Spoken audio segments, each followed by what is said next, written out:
The Cellcast is recorded in front of a live streaming audience.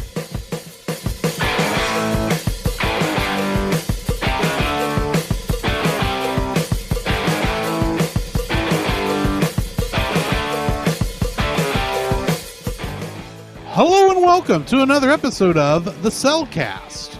Joining me today is a man who's green. Welcome, Jacob.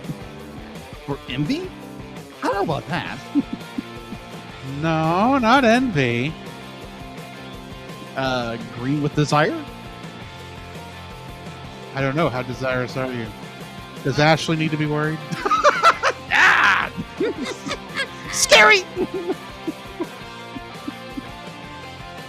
All right. Why, thank you. Let me introduce our co-host, a man who needs to summon his green Lego dragon, and let's ride. What I would like to know, this is obviously not in my likes or dislikes. Where did he keep getting those missiles? Yes, I would agree. I'm very curious about that. Well, it is a Lego movie, and they do I know, but all the Lego movies at least had some logic and that sort of things. But anyway, Right. My brain just farted. How are you doing today, Jacob? Man, it's hot. If you live in Texas or anywhere where it's nice and sweltering, it's nice and balmy in the great state of Texas right now. Yeah. Other than that, work's been pretty good. I went. Me and my girlfriend went to a small town here in Texas. Mm-hmm. Well, you say it's a small town. It's about the size of the town we're in. Yeah, that's true. Mount Pleasant, Texas, and we just had a great time. We went to a private air museum. Yes, I've been there. Oh, it's fantastic. In fact, I think I talked about that about a year ago, actually. Yeah, you did. I remember that. I have pictures on my Facebook and everything. Yeah. So yeah, it's great. Be like, if you're in the area, just go to, I think it's only up on Saturdays. So just go look it up. Mid-Air Flight Museum. It's free. It's open from like 8 to noon. Yeah, literally, it's small, and it's like, oh my gosh, the collection they have. And if you time it right, there may be a plane there giving flights around the airport. Yeah. Open air. Yeah. Hey. Do you have a height problem? Yes, I have a height problem. Well, just be like Dr. Mike and not worry about stepping out of a perfectly good plane. Yeah, sure. Right. Oh my gosh. But other than that, we went to a really good restaurant. We went to a toy store, which was amazing. Mm-hmm. And then we went to a peach orchard in Pittsburgh, Texas, right outside of that. Really good, amazing, absolutely amazing peach ice cream, which is the bomb. So good. Other than that, it's been me and my girlfriend and my brother are going to Dallas this Saturday to go watch Garth Brooks in concert, which I am super excited about. It's only taken 3 months since you first started talking about it. Right. Well, when you're buying tickets like that, they kind of sell out fast. I get it. I'm just giving you a hard time. Right. So by the time the next episode, I can actually talk about what happened. So if you're interested in that, be like, I'll talk about it next Tuesday. A week from this recording. Thank you. Which is a Tuesday. Right. Yeah, anyway. Yeah.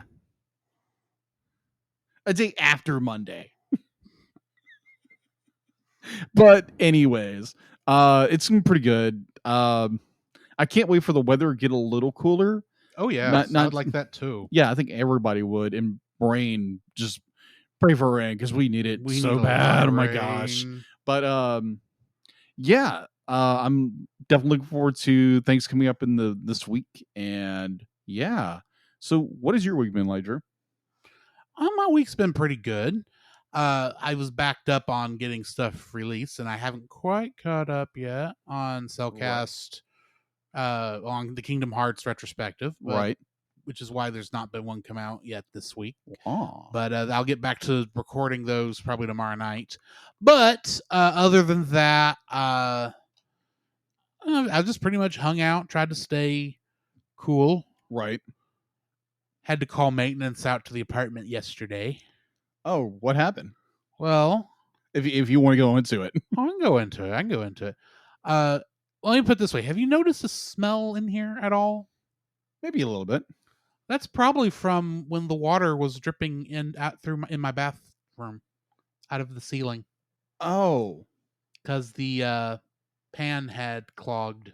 oh, Yeah, so I had to call him in to undo that oh, fun. so that I could run an air conditioner Wow. because I need to be able to run an air conditioner right Right. now. Right. But yeah, that's pretty much the most exciting thing that's happened this week. I got you. So yeah. So Jacob, I do have another question for you. Yes. What would that be? What have you been watching? All right. So you have to remind me again because the anime that Chase put on at his house. What is that? Okay, here's the thing.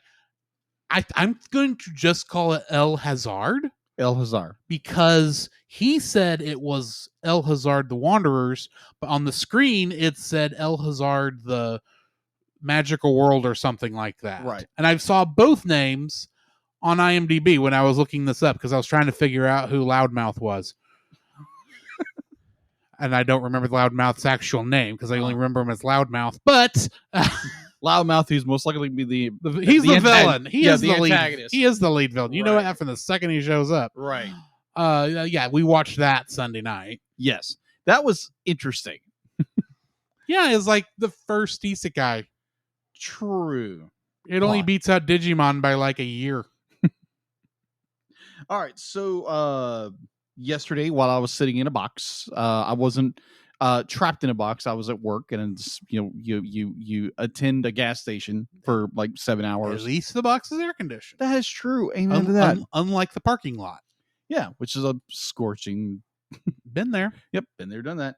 But I watched on Netflix the Pearl Harbor Attack minute by minute. Mhm. I think it's a 3-part mini series. Yeah. Which is done very well. Definitely, if you're a history nut like I am, it's worth watching. And it's good. It's very, very good. And so after to cleanse my palate of this movie, Right.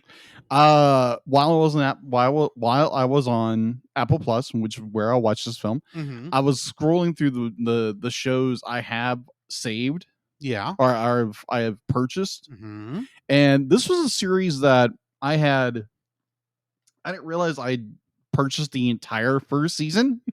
I was like, oh wow, it's just continually going. This is interesting. So I wound up watching a chunk of the first season of Hannah Montana. Just had it playing in the background. Yes, I know you watch the show. I feel like I haven't watched the movie in the series in And number of years. I'm like, wow, a lot of parallels here, and I think the show's better. Just saying. We'll get there when we get there. I'm trying to. Okay, hang on. I need to figure this out. Like I said, we'll figure it out. We'll figure it out later on. So Hannah Montana is Miley. What's her face? Because it's Stewart. Miley Cyrus, but I don't know their Stewart. Miley Stewart. But people didn't hate Miley Stewart, did they? No. Well, kind of. Maybe. Billy Ray Stewart, or whatever his actual character name is, because I know it's played by Billy Ray Cyrus. Right. He wasn't an evil mastermind trying to take over True. the tri-state area. Well, we'll get to the parallels later. Okay. I know you're trying to wrap your mind around this. Yes, it's like good. what I'm seeing as a Power Rangers ripoff. You're comparing to Hannah Montana. I'm not comparing Hannah Montana, but this is more there's certain elements in the show that the show does better than this hour and a half movie. We will get there when we get there, because Yes. I do have some issues with this movie. Yes.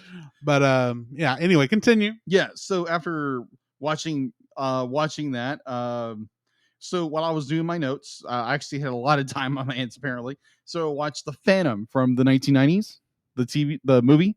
Oh yeah, with Billy Zane, mm-hmm. which is I feel like it's good. It's corny, but so good at the exact same time. Handsome Seeker of Darkness himself. Huh?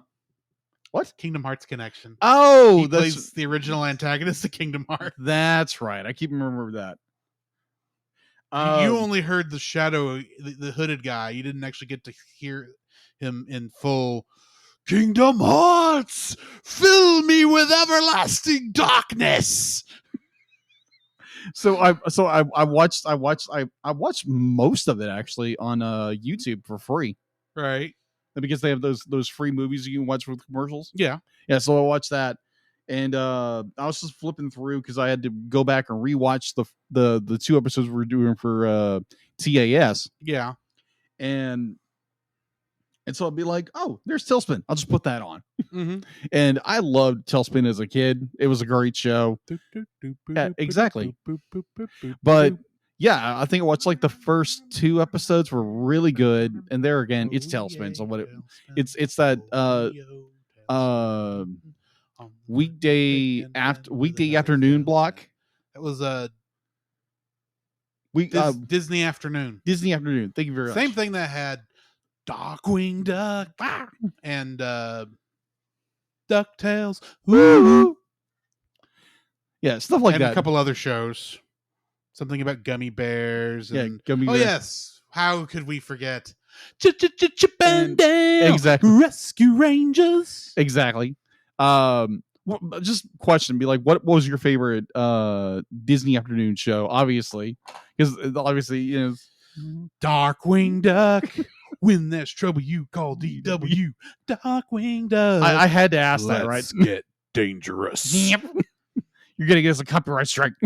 I didn't go that far. Oh, I know, but I don't know. I'm kind of torn because I loved Disney Afternoons.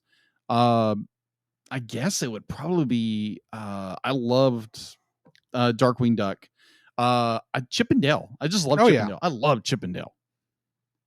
And how could you not love Magnum PI and Indiana Jones solving crimes? That is true. With a guy addicted to cheese. Okay, I ignore the movie. Ignore the movie. Okay, I'm not saying that. I'm not saying that. Peter Pan is not going to show up in the original show. Yeah, spoiler alert for anybody who hasn't seen that movie yet. But no, neither is Ugly Sonic. Yeah, either or. I'm going to freely admit. When I was a kid, be like, I thought Gadget was a very cute little mouse, and she was a mechanic. So I like mechanical characters. Zipper seemed to think so. Oh gosh, here we go. I'm sorry. That is the stupidest part of the whole thing. That was the oddest setup, and I was like, "What? Okay, that's gonna be weird." But again, spoiler alert for the fact that they had kids. Yeah. Again, spoiler alert. Anyways, it's like I've always like mechanical characters. So like crap! I just said the character's name. Gadget. Like Gadget, Donatello, characters like that. Always like the mechanical, the big brain characters. Yeah.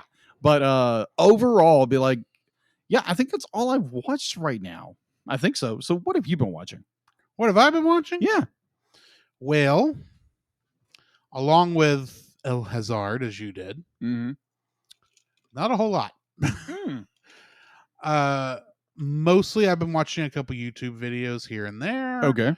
Played a little bit of not a new game. I had already bought it. Right. Like 6 months ago. Right. But for whatever reason, I'm only just now really getting into it. Nice. Yakuza Kiwami. Okay. I had played the prequel to this, Yakuza 0, last year, I believe. But this is a remake of the original Yakuza game. Yeah. It is very much rated M and not for kids. Of course. But it's a fun little open world crime drama. Okay. I'm enjoying that. Cool. Been playing a little bit more Final Fantasy 14. Got our friend Chase to finally get to a point I've been wanting to get to him since he called me up and said, talk me out of buying the game. But yeah. That's pretty. I haven't really done a whole lot other than that because I don't think I've gone and seen a movie since Thor. Yeah. So other than that, it's just been YouTube videos, Okay. but nothing really to speak on. I gotcha. Cool. Did see a couple interesting trailers that are probably going to show up in the news, Probably. but we'll save it for the news. Yeah. So yeah, speaking of the news, The Cellcast News with your host Jacob Heron.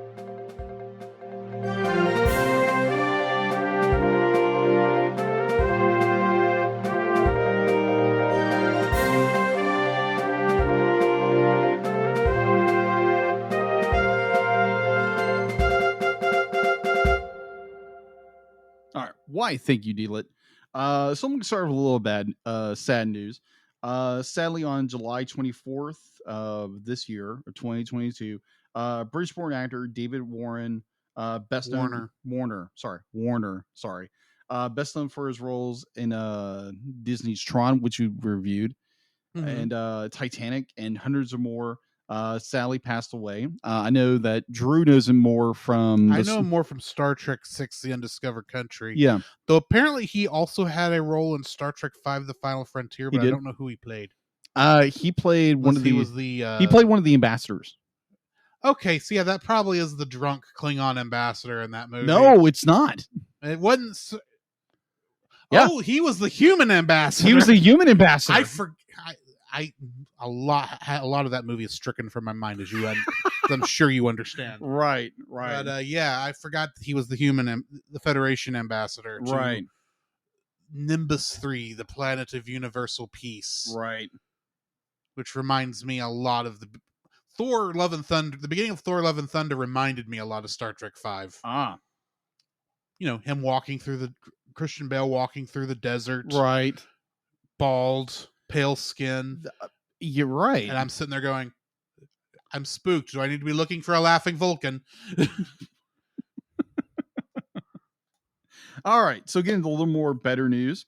So Illumination and Universal Pictures have hit another milestone. Minions Rise of Gru has become the first animated feature to lure enough families back to the theaters to reach a global box office number of $200.9 million since Frozen 2 debuted in November 2019, and the COVID-19 pandemic shut down the theaters in early 2020. In the middle of Onward's run. Yes. Sad. Which, if you want to hear our reaction and our full review, check out those episodes. All right. More exciting news coming out of San Diego Comic-Con this last week. A lot of news came out of San Diego Comic-Con. A lot of news. Now, I'm pretty sure I'll probably miss a few things here and there, but I'm pretty sure this guy will pick up on it. What things that you missed that I might remember, and hopefully there'll be a few things that we both miss. Exactly. All right. So something that I think some comic fans are going to love. This is a project that's probably been inside of a dormant volcano for many years, is possibly going to come to Netflix. Let me explain. All right, dormant series. It was in creation Hades. Let's say that it's been lying in a dormant. It's been in production. It's been in purgatory. Yeah, purgatory. It's been in production purgatory. Sorry. So anyway, yeah. So production hell. Yeah. Apparently, Blur Studio founder and filmmaker Tim Miller, from the Love, Death and Robots and the Deadpool films, announced different guy. Announced in this panel that a animated VFX visual effects. Yes, visual effects. Is going to adapt the Groon, G-O-O-N, Grown. G-O-O-N? Yeah, Grown. G-O-O-N is goon. Yeah, goon. I'm sorry. Goon. You said groon. Yeah. Goon. I'm sorry. Like, there's not an R in that word. Anyway. I'm terrible at spelling things. are pronouncing things. Everybody knows this. Moving on. Yeah, apparently it's finally found a home on Netflix. Yeah, apparently called Goon. Yeah, Goon. I know nothing about this. Yeah, it's a very very popular based on a polls multi-Esther award-winning comic book series. The film was previously developed by 20th Century Fox, which was dropped after the acquisition merger with Disney.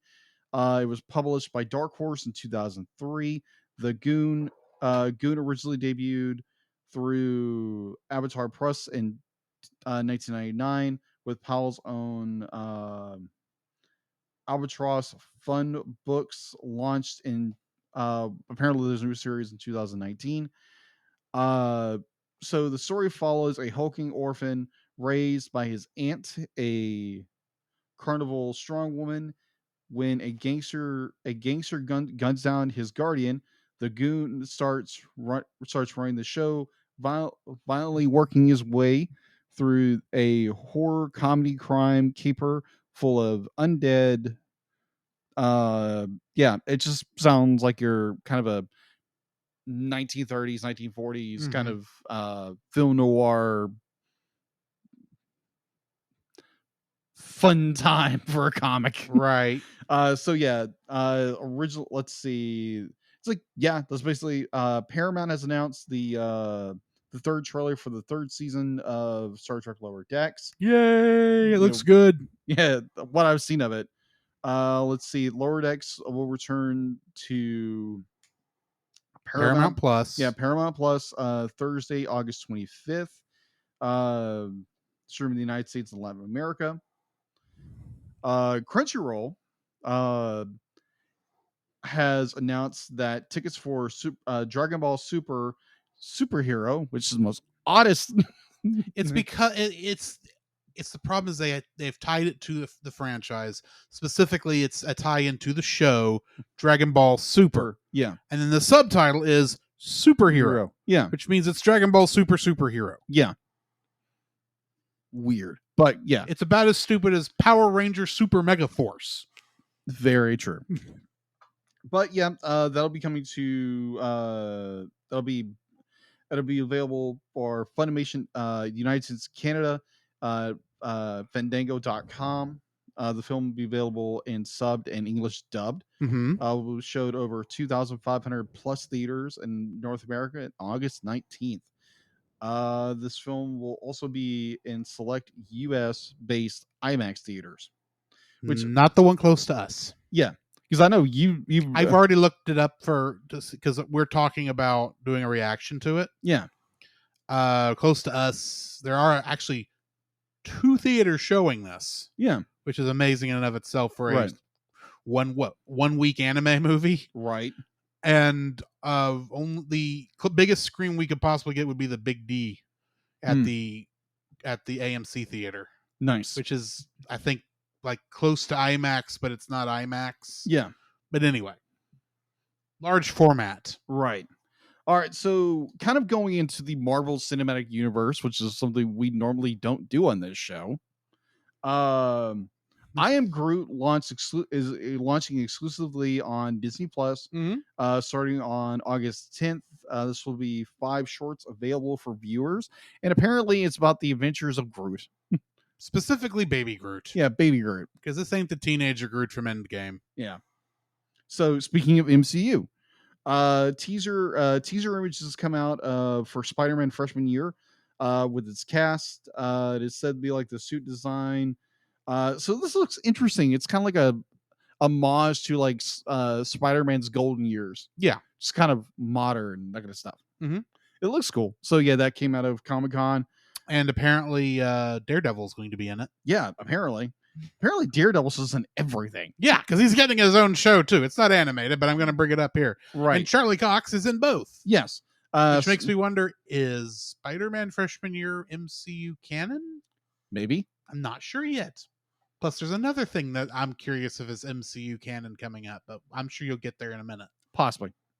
So Spider-Man Freshman Year comes exclusively to Disney Plus in 2024. So one that we have talked about, not at length, some depth about a TV show that we both loved as children is coming back. Cheers erupted when the I'm gonna let you just just talk. I'm just supposed to be in the background. spoke finally of the Legend of X-Men the animated series and presented a sizzle reel Teaser? sizzle reel. Oh, Sizzle reel. a teaser sizzle. Anyway, Yeah. For X-Men 97 featuring the cast of the popular 90s animated series. They presented new artwork, animatics, and also with the original X-Men theme. And this is gonna be cool. A second season also been announced.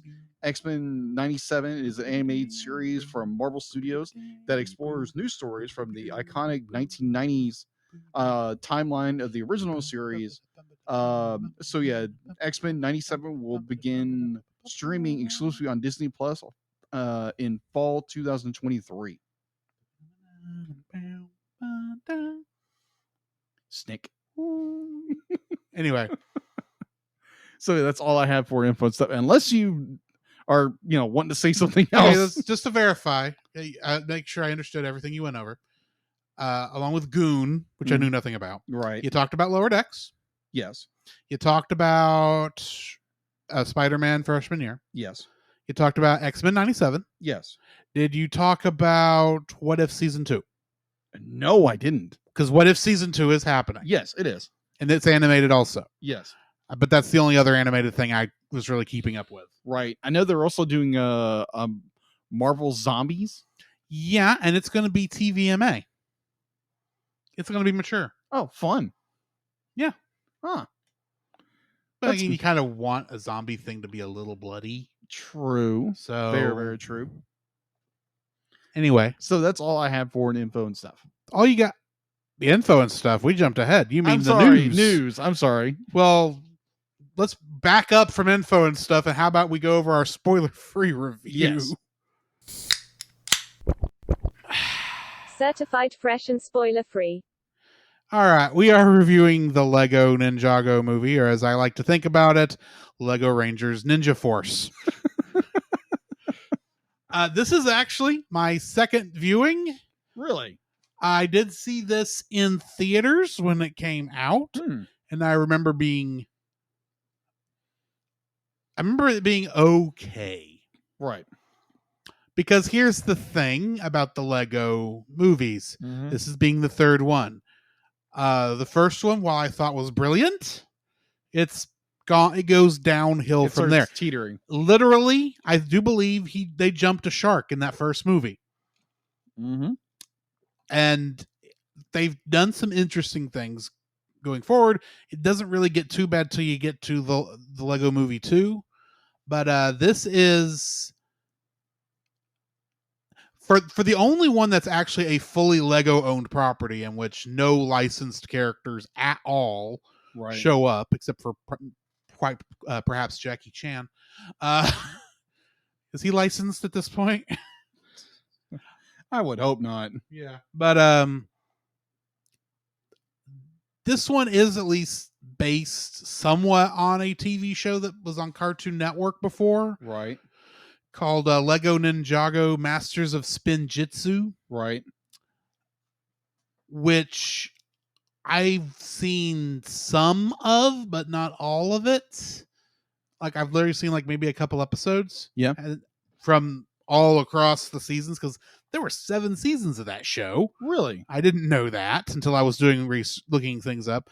So I knew who some of these characters were beforehand, but I didn't know. It didn't really matter, because from what I understand, this has absolutely nothing to do with the TV show. It's like Mighty Morphin Power Rangers, the movie. Technically based on Power Rangers. Right. Same characters as Power Rangers. Right. Entirely different backstories. Exactly. But anyway, I thought the movie was pretty good. I think kids would enjoy it. My only real issues with it is, from a technical point of view, is going to be some bad composition, not composition. What do you call it when you compositing? There's some bad compositing in one or two scenes involving a certain feline character.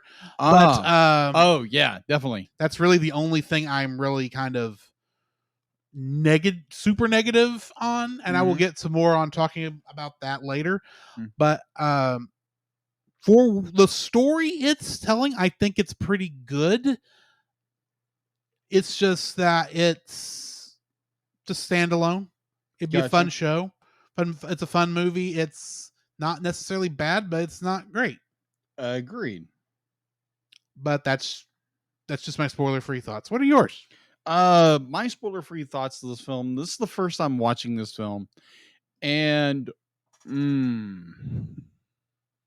I have issues with this film. I feel like it's a well done, like animation wise, it's done very well. It's got very good effects. The story is just yeah. Oh, so I will, not your favorite. No, it's not. It's not one of my favorites. I enjoyed aspects of this film, but overall, there's just they leave so much in the cutting room or the production, the editing table, editing table. The notes they were writing in this and be like, oh, we don't have to do this at all, and which drives me absolutely bonkers in a film. But and taking it strictly from a movie perspective, like I'm not a fan of it. Let's say that. So yeah, that's my spoiler-free thoughts. Well, on that note, why don't we run some bumpers and we'll get to spoiling this thing. Let's do that. The Cellcast would like to thank the following patrons: Josh Adams, Ashley Cronin Bitter. To get your name on the show, plus uncut episodes, early access to the Cellcast Plus reviews and special art from Jacob, please donate to us on Patreon. This podcast is a proud member of Culture Box. Whether you enjoy geeky reviews, comedy, or original fiction, you can open up the Culture Box and find something excellent for your soul. Point your web browser to culturebox.media. Geek Devotions is a collaboration of devoted geeks that are devoted to letting people know that they are loved.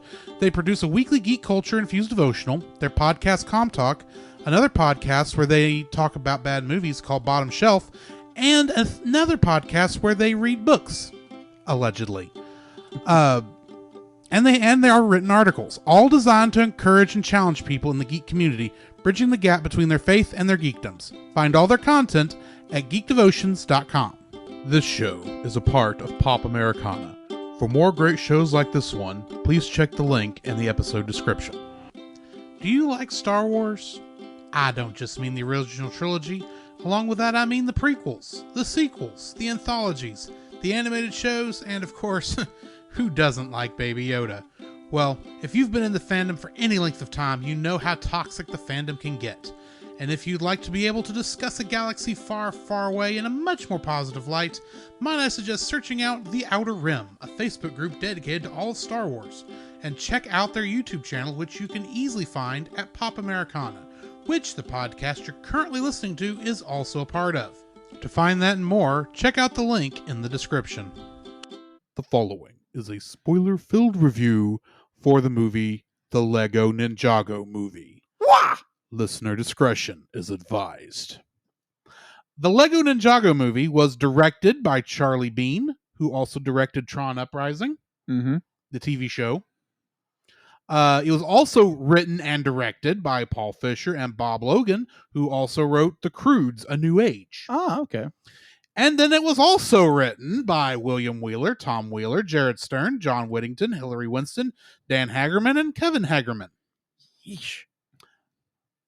The amount of writers ought to tell you a lot about this. Yes, I can start to piece things together now. Yes. Getting into the cast, we got Jackie Chan as Master Wu and Mr. Liu. And he played Monkey in Kung Fu Panda. Yeah. Dave Franco, who played Lloyd Garmadon. And he played Greg Sestero and Mark in The Disaster Artist. The making of The Room. The Room. Fred Armisen played Cole, and he was Speedy Gonzales in the Looney Tunes show. Hmm. Kumail Nanjiani was Jay, and he played Kingo in The Eternals. Michael Pena played Kai, and he was Terrence in Tom and Jerry.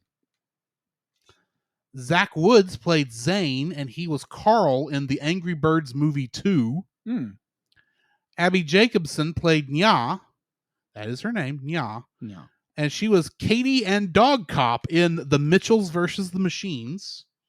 Okay. You know, the main character. Okay. Yeah. My voice cracked. Yes. David Burrows played Fuchsia Ninja for one line. Oh, yeah, Fuchsia Ninja. And he is actually an editor in a bunch of the Lego movies. Really? This was a cameo for him. I gotcha. Justin Theroux played Garmadon. Garmadon. And he was the Tramp in the live-action Lady and the Tramp movie. Really? Yeah. Okay. I could actually hear that. I haven't watched the movie, the live-action Lady and the Tramp movie, but I could probably hear that. Olivia Munn played Coco, and she was Psylocke in X-Men Apocalypse. Really? Along with being one of the major commenters on G4 back in the day. I gotcha. I thought I recognized her. And last but not least, Pearl and Ruby played Meowthra.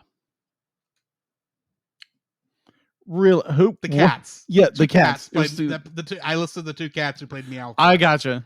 Pearl and Ruby. This is their only movie. Pearl and Ruby. I was like, okay, is that from like the TV show Ruby? No. Okay, it's just the cats. The cats' names were Pearl and Ruby. Okay, and they both played Meowthra. Kingdom Hearts connections. Mark Graham, George Doring, Steve Mayer, and Joe Zimmerman, and James Thatcher are all musicians in this, and they were musicians in Kingdom Hearts 3. Okay. That was the best I could do. Nice. In this case. What do we got in info and stuff? All right. So, info and stuff. This movie has a IMDb score of 6 out of 10. You can watch it on YouTube like Drew did for $3.99, or like me on Apple Plus for the same price. Production. This has got a lot of production companies behind it. Warner Brothers Pictures, Warner Animation Group, Rat Pack, Doom Entertainment, or Dune Entertainment, Lord Miller Productions, Vertigo Entertainment, and Animal Logic. And Animal Logic was the actual animation company. That's right, they were. Everyone else was production companies. Pretty much. All right, distribution was Warner Bros. Entertainment. Release date was September 16th, 2017 at the regional, or I'm going to butcher this, Regional Valley Theater. September 21st was released in Denmark, and then in the 22nd, the very next day was the United States. So going into the box office, it had a budget of $70 million. For the weekend of September 24th for the United States and Canada, it grossed $20.4 million. Its world gross, or its U.S. gross, ouch, $56.3 million. So it did not do very well good domestically, but globally it did pretty well. It grossed $122.1 million. For its home release, the Lego Ninjago movie was released on digital HD on December 12th, 2017 with DVD, Blu-ray, and Blu-ray 3D. There again, that was when that was popular. Yeah. And there's some instances of obvious 3D in here. Yes. The one of them I forgive. 4K Blu-ray on December 19th, 2017 through Warner Bros. Home Entertainment. And there is no sequel to be seen. There's people speculating. There's not a direct sequel because you do have the Lego Movie 2, which is kind of a sequel as it's part of the same franchise. Right. But at the same time, the Lego movies are no longer, the license for those are no longer owned by Warner Brothers. Really? Yeah. Then They're owned by Sony now. Oh, and Sony hasn't done anything with them yet. Okay, that explains it. Yeah, so more than likely, if there is another Lego movie, it will be an entirely different genre and will not include any DC characters or anything Warner Brothers owned. Fun. That's all I have for info and stuff. All right, well, then getting into the summary. A young boy meets the mysterious owner of a relic shop, Mr. Liu, who tells him the story of Ninjago, a city within the Lego universe. It is frequently terrorized by the evil warlord Garmadon, who is the father of teenager Lloyd Garmadon, an ex-husband of Coco. Everyone in the city of Ninjago despises Lloyd for being Garmadon's son, which puts Lloyd under emotional stress. Unbeknownst to them, Lloyd is the Green Ninja and leader of an army of ninja warriors comprising Kai, Cole, Jay, Zane, Nya, and their master Wu, which is actually Garmadon's brother, who always stopped Garmadon from taking over Ninjago by fighting with mechs. When Garmadon is again unsuccessful at conquering Ninjago, his tech division shows him a giant new mech. Lloyd and his friends see the return of Master Wu, who tells them that their unique elements will defeat Garmadon. Lloyd is frustrated to learn that his element is green. While Kai has fire, Cole has earth, Jay has lightning, Zane has ice, and Nya has water. Wu also mentions the ultimate weapon, giving Lloyd new hope of stopping Garmadon, despite Wu warning them that nobody can ever use the device. The next day, Garmadon attacks Ninjago with his new giant mech, and this time defeats Lloyd. As Garmadon gloats, Lloyd returns with the ultimate weapon and fires it, only to reveal that it's really a laser pointer that attracts a live-action cat named Meowthra. Ha ha.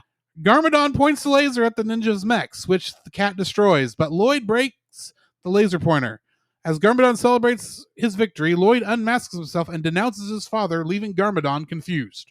Lloyd meets up with his friends and Master Wu, who tell them that they must use the ultimate weapon to stop Meowthra from destroying Ninjago, which can be found on the other side of the island. Garmadon overhears his brother talking about the weapon, follows close behind, intercepts Wu, and fights him only to end up in a cage defeated. However, Wu loses his balance and falls off a bridge into the river below. Before being swept away, he tells the ninja they must find inner peace. The ninja continue with Garmadon leading them, much to Lloyd's disappointment. Despite this, the two bond throughout their journey, while the ninjas learn not to rely solely on their mechs to fight. The group survives an encounter with Garmadon's fired generals, that he fired out of a volcano, and Garmadon teaches Lloyd to throw. They eventually crash down onto the Temple of Fragile Foundations, Garmadon's childhood home. He tells Lloyd that his mother was a warrior named Lady Iron Dragon, and that he wishes he had stayed with him and his mom after deciding to conquer Ninjago, but he couldn't change, so they had to stay apart. The ninjas find the ultimate weapon, a chest consisting of a set of Lego pieces that resemble their elemental powers, only to have it stolen by Garmadon, who remains resolute in taking over the city after Lloyd rejects his offer to replace a mutinous general. In an unexpected turnaround, Garmadon locks all of them inside the temple. I guess this is unexpected. I saw it coming from a mile away. Yeah, same here. Lloyd realizes that the inner peace means that they must unleash their elemental power, and they escape from the collapsing temple. Right. As they fall off a cliff, Wu saves them with his flying ship, the Destiny's Bounty, and they head back to Ninjago City. Garmadon arrives and tries to defeat Meowthra with the ultimate weapon, but Meowthra eats him whole instead. Lloyd and the crew arrive and begin fighting Garmadon's army. As Lloyd approaches Meowthra, he reveals to everyone that he is the Green Ninja and realizes that green means life, and his element is what connects the ninjas and the family together. He confronts Meowthra and apologizes to Garmadon profusely, saying that he forgives them. Garmadon cries tears of fire, which causes Meowthra to vomit him out. After Lloyd and his father are reconciled, Meowthra becomes the mascot of Ninjago, and Lloyd is hailed as a hero. Mr. Liu finishes the story of Ninjago, informing the boy that he will start training him as a ninja at dawn after the boy shows potential while the film ends. Finally. Getting into the trivia for this. And then you can start bashing it. No, Okay. I'm kidding. Following the tradition of other Jackie Chan movies, bloopers are included at the end. Yes. But only of the live-action segments. Yes. Yeah. Of Jackie Chan catching cups. Yes. But at least it's there. Yeah. The plot diverged from the television series that it was based on. However, according to show producers Kevin Hageman and Dan Hageman, the creators of the show, in a tweet, the show designs will have some changes to match the movie's designs. The ringtone on Lloyd's phone at the beginning of the film is the theme song of Ninjago Masters of Spinjutsu, 2011, on which the movie is based. loosely.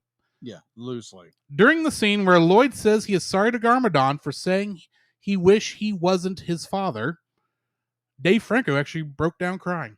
Really? Mm-hmm. Interesting. The movie was first hinted at in a bonus feature on the Lego Movie 2014 Blu-ray called Enter the Ninjago. In the short, an executive changes several scenes in the Lego Movie to feature Lloyd because kids love ninjas. Emmett suggests that instead of changing the movie to add a ninja, they just make a movie about ninjas, while the executive claims is a great idea. The rest of the short becomes a trailer for this untitled movie, which they claim would go on to be a major bomb at the box office. Domestically, yes. Lloyd asks if he can be the gold ninja instead of the green. This is the reference to the television show in which he actually does become the gold ninja. During the scene where the kids move to the other side of the bus when Lloyd sits down, Ferris Bueller from Ferris Bueller's Day Off can be seen on the far right corner. Really? His jacket and hair are a dead giveaway. And John Bender from The Breakfast Club can be seen at the back of the bus, the one with the mullet and the jean jacket. Clever. This is the first theatrical Lego film movie to not have any DC Comics characters. Right. Each Lego movie has a bad father and needy son dynamic. True. This is the second Lego movie to be released in 2017 following the Lego Batman movie. Dave Franco, the voice of Lloyd, is married to Alison Brie, who provided the voice for Unikitty in the Lego movie. This is the last Warner Animation Group film to feature Warner Brothers Pictures logo with a Time Warner company at the bottom. Last but not least, this film came out the same year as the 2017 Power Rangers movie, who is also about a group of 5 teens who gain the power to transform into a team of superheroes to fight evil. And in addition, that much like this film is based on an already existing kids' TV show and property. Which also failed domestically. Yes. Because it's... Well, anyway. Yeah. That's the last I have of the trivia. I'm just going to go ahead and throw in my first like, if I may. Go for it. This is essentially Lego Power Rangers. Pretty much. And to some degree, I appreciate that. Because, I mean, for one thing, you've got 6 ninjas who are all color-coded.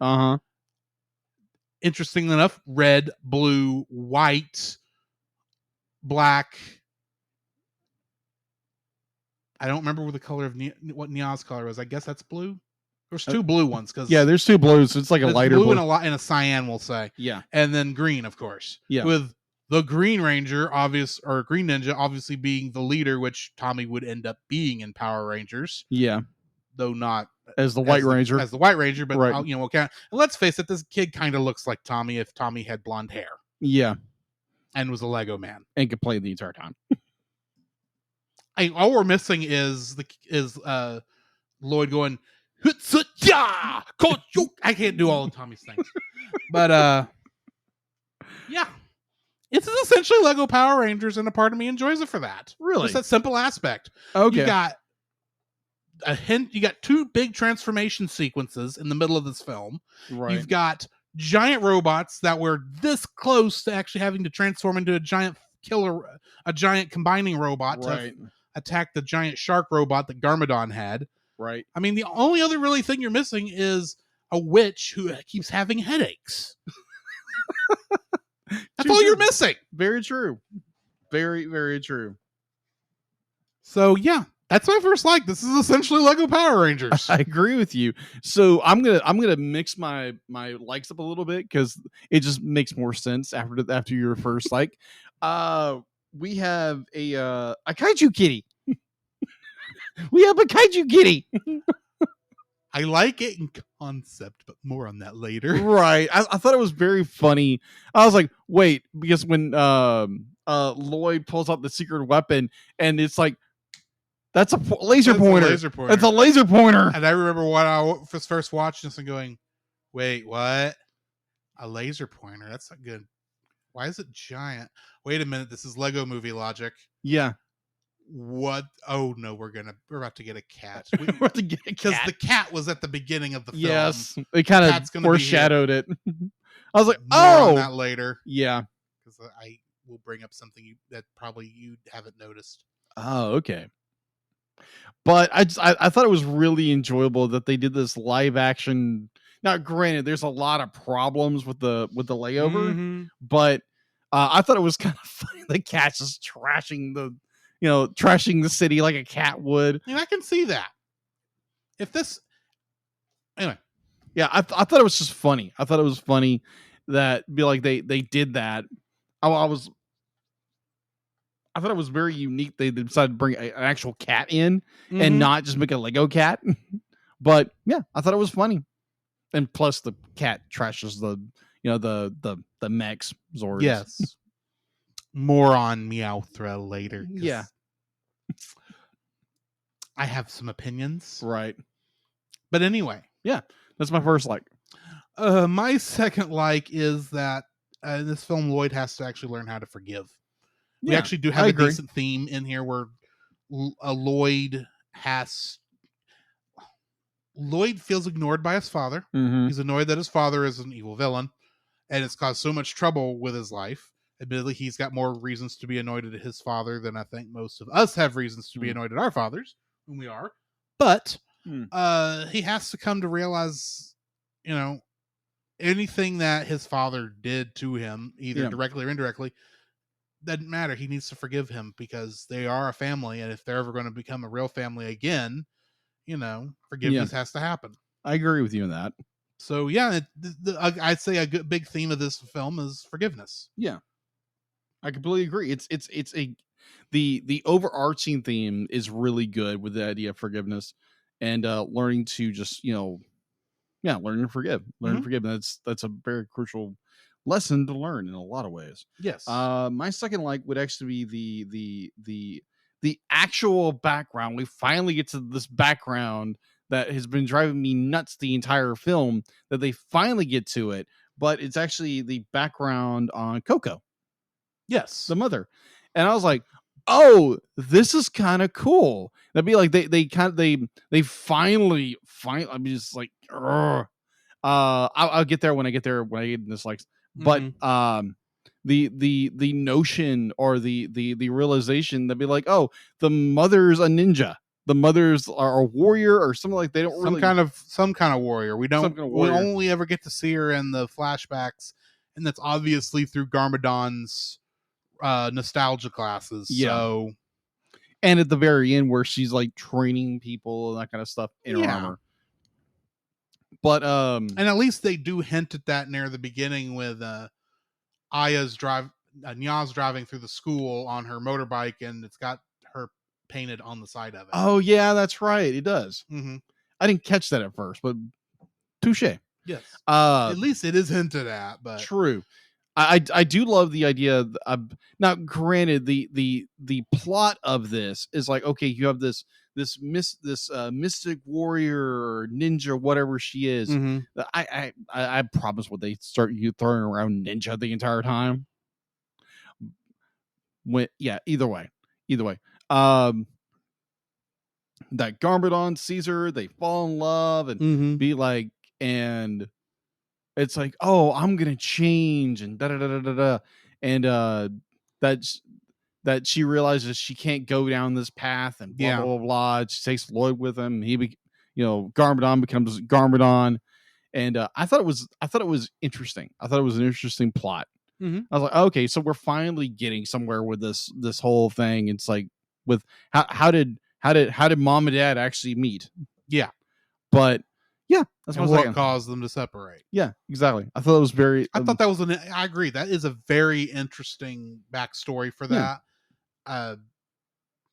I don't know if the show ever went into that kind of a thing because, like I said, I didn't watch a lot of the show, but I thought they did a lot of good job there. Mm-hmm. Anyway, that's my My third like is the live action bookends segments. Those parts with Jackie Chan and the little kid whose name I don't have a name for. Right. It's not the kid from that. It's not Lloyd. Yeah. I thought those were done very well, especially with the when he changes out the broken Lloyd for the ninja version of Lloyd. Yeah. There and that's and of course it's Jackie Chan. He's a great. He's Jackie Chan. Yeah, he's a good actor. He's a great actor, and he's a good martial artist, and he does a good job with this. Right.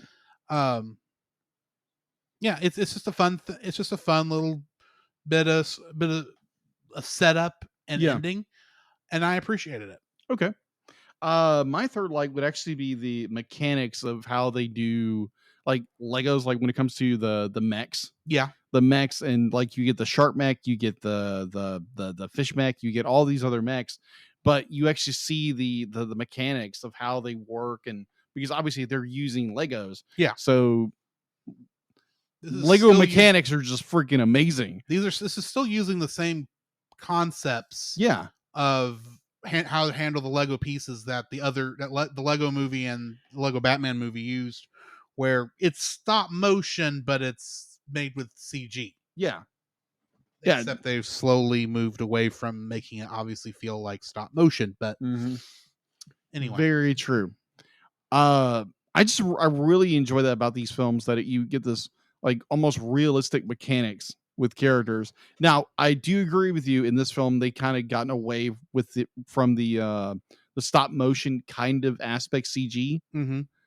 But I like overall be like, you look at like when the mechs are destroyed, and you can see the spark be like the mechanics moving and that kind of stuff. I really enjoy that. Because having more of a mechanical mind, I really enjoy that. So yeah, that's my third like. Well, then let's get into our dislikes. Meowthra. Okay. What do you not Here's like? the thing. I like Meowthra as a concept. Okay. Here's the problem. Okay. Implementation. Okay. Up until this point, the way the Lego movie set it up is that this was taking place in an actually made Lego environment that the child's imagination was bringing to life. Right. So this was him playing with these Legos, right? Right. The Lego Batman movie did nothing to dissuade us from this concept. However, because of the live action bookends, we know that this is just taking place in the child's imagination. Yeah. Which means the fact that there are real objects, i.e. non-Lego objects, in the world actually doesn't make any sense. The laser pointer should not have been there because the kid didn't have a laser pointer. Do we ever see a laser pointer anywhere? No, just in the just when he deploys it there and summons Meowthra. And then you get Meowthra herself. Yeah. Like I said, I like Meowthra in concept. Yeah.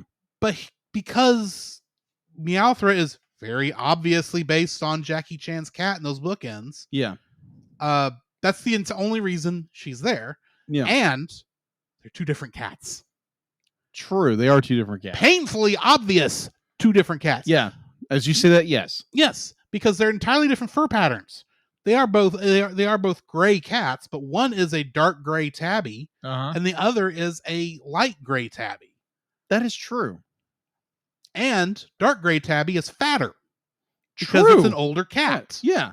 Now you can maybe claim that the cat in the story is a younger version of the cat, since this is a story that Jackie Chan is telling, not Lloyd, whatever the kid is. Yeah. Except it's very obvious he's making it up as he goes along. Yeah. Because Lloyd was the name of the character the kid brought in. Yeah. So Lloyd, it couldn't be the same Lloyd from the thing if this is a legendary story he told before. True. So because of the way they handled, as much as I like the live action bookmarks, because of that, with the use of Meowthra, without keeping the what's the word I'm looking for? The connections. Yeah. Right. You get a big disconnect from, okay, when is this taking place? Is this what's as much as I like Meowthra as a concept, it's implemented very, very wrong. Plus, Meowthra is just an excuse for them to go on this journey. Yeah. They don't actually fight Meowthra. Yeah, that's true. It exists. They're meant to get trashed by Meowthra. It exists to destroy everything and to eat Garmadon at the end. True. That's the only reason Meowthra exists. They didn't have to they didn't have to fight the cat. They didn't have to use their elements to get rid of the cat.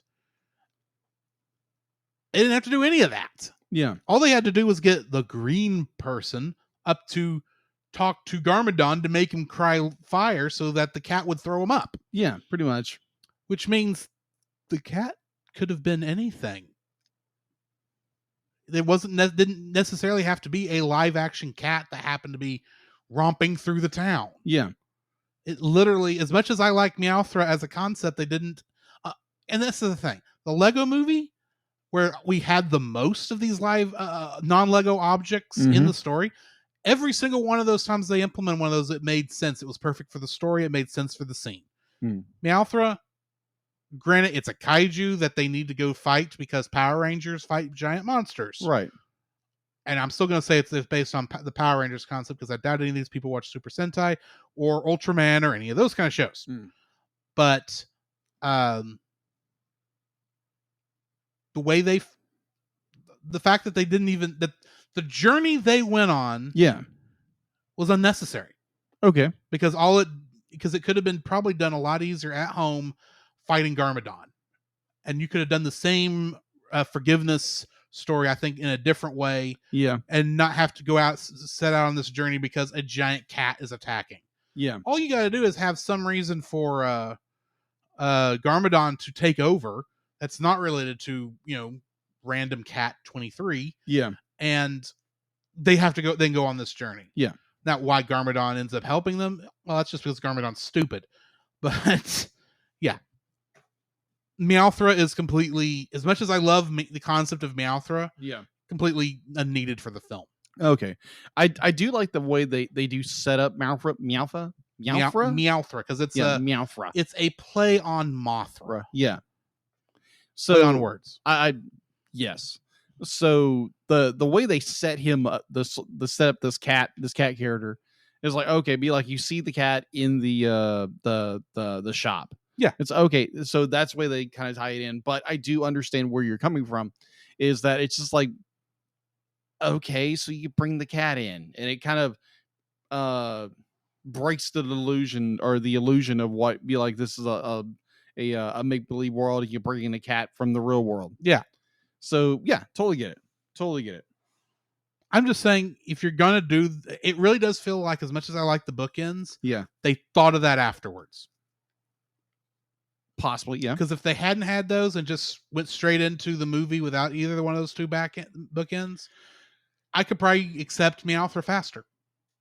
He still has nothing to do with most of the movie. Right. But it's just a big villain so that you have to not beat. Right. Anyway. All right. What's your first dislike? My first dislike, under mismanagement of support characters. This is also my second dislike. Yes. So you have the only characters that were necessary for this story were Lloyd and Garmadon. That's it. Nobody else was needed. Yeah, it's literally be like, you all these characters, you learn nothing about them as characters except one's a coward, one's just be like thinks they're the baddest mamma jamma ever, and one's a robot pretending to be a teenager, a human. And one is the stereotypical bad girl. Yeah, that's about it. And it's like there's no character development, no nothing. Like the mother, like we get halfway through, we get almost to the entire end of the film until we realize, oh, the mother is actually a ninja.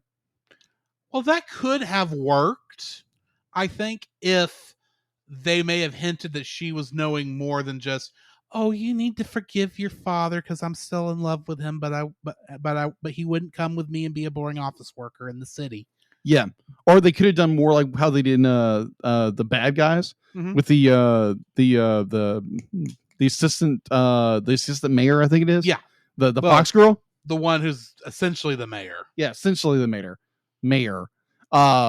They could have done that with, kind of hinting here and there. Yeah, they hint at it. This movie does not hint at it at all. No, outside of when Nya's riding her motorcycle through the school. It's just, I just got my new paint job. It's based on this cool warrior from Legend she's like my hero. It's like, oh, okay, that's interesting. That text was not shoehorned into the scene at all. Yeah. Yeah, literally shoehorned into it. Yes. It's just, oh my gosh. Like the only thing that would have shoehorned it in more was if someone said, Lloyd, she kind of looks like you. Yeah, and he would go, "No, she doesn't." Something like that. Be like they could have. Be like, heck, it'd be like I was here. Here's my example. I posted last night after watching this that comparing this thing to Hannah Montana. I so want to know this. Okay, so here's my explanation. That, oh my gosh, so I get done with this movie and I'm like, I need like I said before, I need a palate cleanser. And so I just plug in Hannah Montana. I'm watching this like, oh, okay. To the idea that the sensei or the uncle is be like, oh, you have to see your true self or something like that. So it's that kind of like reflection of who they are. Like when the poster, it's a reflection of stuff, kind of like Hannah and Miley kind of thing. But I also see the use of how they actually use background characters. It's kind of like if they did Hannah Montana and you had a mention the she has a brother, she has friends, but you don't learn anything about who they are. Yeah. And this is be like with this movie, you learn absolutely jack nothing about characters except for Lloyd. And now I understand. I completely understand why, because it's the shop owner played by Jackie Chan is trying to make a point with this young shop attendee. But it's underutilizing all these characters that are in this film, and you use them for virtually nothing except for teammates that Well, okay, let me jump in on that. Okay, if this movie were standalone, i.e. not based on anything, and it was everything was created for this movie, right, what do you think the chances are he would even have teammates? I have no idea. I'm guessing none. Probably not. Because I can guarantee you the only reason he has teammates here is because the TV show has them. No, not the TV show. The toy. That makes sense. That this is based on. Yeah. The toy that the show was based on, where most of the characters were given characterizations. Yeah. And more and more of their backstories would have actually been looked at. Right. Had team members. In fact, here's an interesting thing. I just did a brief bit of research. Do you know who Lloyd is in the show? No. He starts off as the bad guy. Oh, that's interesting. He's actually a villain who actually released the other, not a villain, he was a brat. Yeah. To get right down to it. He was a brat that released all the villains because he threw a tantrum, which included his father, though he didn't know it was his father, Garmadon. Yeah. And that's the reason, and they all had to fight him. And every time, every episode in the first season, Lloyd was doing something that caused the bad guys were serving Lloyd because, he released them. Yeah. And, it was that back and forth. It was kind of it was Power Rangers, but it really wasn't Power Rangers. Yeah. It was just that kind of a thing. And at the end of that, when he realizes, I don't know if it's at the end of the first or second season, he joins the good guy team. And of course he Tommied when you get right down to it. He was the bad guy who was interesting because they had to make him interesting to be a bad guy. Right. And then he went through a redemption arc, which automatically makes him more interesting. And that's why he's really the character I think most people remember from the show, because all the other characters, while they had characterizations from what I saw, they were mostly, it's like, we have a Red Ranger, we have a Blue Ranger, we have a White Ranger, and we have a Black Ranger. And the girl was not even a ninja at that point. She was someone she was actually their tech maker. Oh, okay. And Master Wu was still around, don't get me wrong, and he was definitely playing the Zordon, but the only reason those characters are in this movie is because they were in the show. Yeah. And they were in the toys. Yes. That is the only reason. Absolutely. The only reason, now granted, I don't know about Lloyd's mom. Yeah. Where if she was created for this or if she was created before this.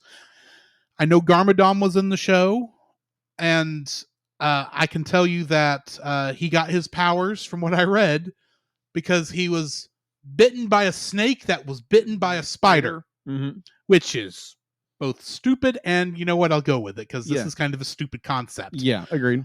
And it was, obviously, this was all meant almost parodying Power Rangers in the show, and now it's plot points you're supposed to be paying attention to. Yeah. Also, he and Master Wu were much, much older. Okay. in the show. They're only like 724 or something. Yeah. In the other show, they're like 1500. Oh wow. They're like super old. Oh okay. And Master Wu is actually still younger than Garmadon, but reason Garmadon looks younger is because he was sealed for who knows how many years and didn't age. Yeah. Why didn't they go with that storyline? And that's the thing. What I just explained to you is 10 times more explanation than we got in this movie about anything. Yeah, exactly. I didn't, like I said, I didn't know one of these characters was a robot when I was first watching this thing. Yeah. And so when Zane starts talking, he goes, "Sure, I am a normal human teenager. I am certainly not a robot." I'm thinking, are you? Or are you an alien? Because that makes about as much sense as you being a robot. True. We don't know. If you take this movie by itself, which you have to. Yeah. Because it's in its own continuity. Okay. Because it wasn't Ninjago City in the show, from my understanding. Okay. It's entirely different. The plots are entirely different. We have nothing about the Serpentine, which is apparently the name of the villains in the other thing. Right. We just have Garmadon. He's the bad guy. He apparently likes sharks. Apparently. I don't think he know if their sharks even showed up in the show. It's like Mighty Morphin Power Rangers, the movie. Exactly. It was made because it was popular. Mm-hmm. And they didn't bother to try and keep it in continuity with what it was based on. Right. More on that later when we are on the Monster Island Film Vault later in the year. There we go. Because that's going to come up there too. Right. But yeah, it's because Lloyd and Garmadon are the only characters that exist in this. If it wasn't connected to anything, they'd be the only characters. Yeah, the others are just filling the spots. I would agree with you on that. Otherwise, they hold no point other than they are the other elements. Yeah. It's like, and they're the teammates. That's it. The teammates. That's it. It's like, that doesn't really work because y'all didn't even use the ultimate weapon, even the version that wasn't the thing you actually went and searched for. Yeah, pretty much. But anyway, yeah, I think it's a extremely underuse of support characters and fleshing them out in some capacity, but they don't. Many writers, yeah, including the writers for the show, the Hagmans that I mentioned at the bottom of that list. They were the writers from the show. They were the showrunners. Yeesh. Of Spinjitzu. Yeah. They apparently barely got a word in edgewise because this is not following what they were doing. Right. So anyway. Yeah. So that's my first is like, what is yours? Mine was that. Well, that is yours. Okay. Yeah, that was my second dislike. Okay. What's your second dislike? Okay. So my second dislike is it's a predictable story. Mm-hmm. It's very predictable. It's like, oh, okay, so they're gonna do this, they're gonna do this. It'd be like it starts telegraphing itself or telescoping itself, as a story, and it's just so predictable. It's there again. It's a children's show. It's based off a children's show. Yes, but we've seen so many other movies, that were made for children that weren't this predictable. Yeah, agreed. Modern movies that weren't this predictable. Right. And I don't mean Disney Pixar, even though they have made this mistake also. Right. Yeah, it's just if they would have taken more of obviously it's a story about Lloyd and the conflict with his father, and it's like, okay, you can just be like, okay, we're doing this, we're doing this, we're doing this, and Lloyd is just annoying the entire time. I understand he is a upset teenager that no one likes him, and it's just like, oh my gosh, can we stop running this point into the ground? Do something else. Create a different plot point or something like that. Yeah. Make it where maybe Garmadon. Thank you. Garmadon is, but like maybe he's being like manipulated by somebody else, and that kind of.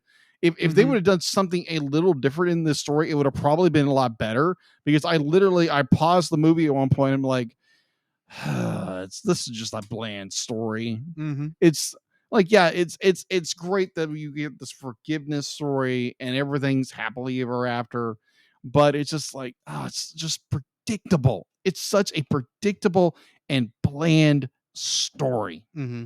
So that's my number 2. What's your number 3? The ultimate weapon is useless. It is. Because here's the thing.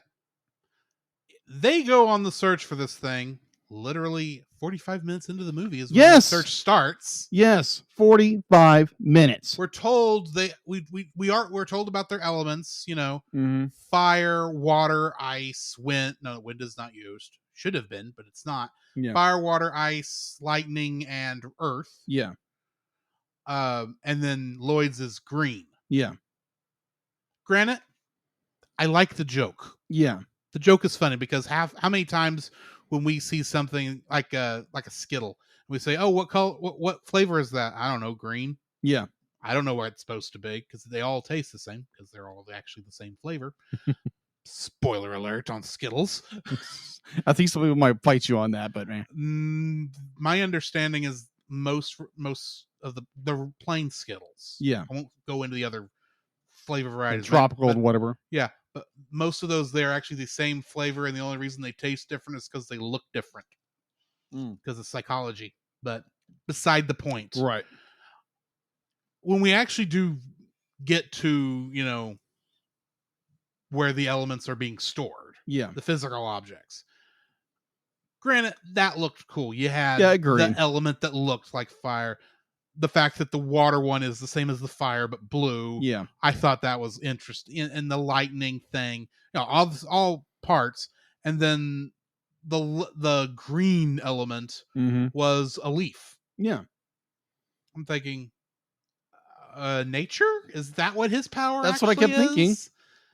And it kind of is, but his part is literally what connects the other parts.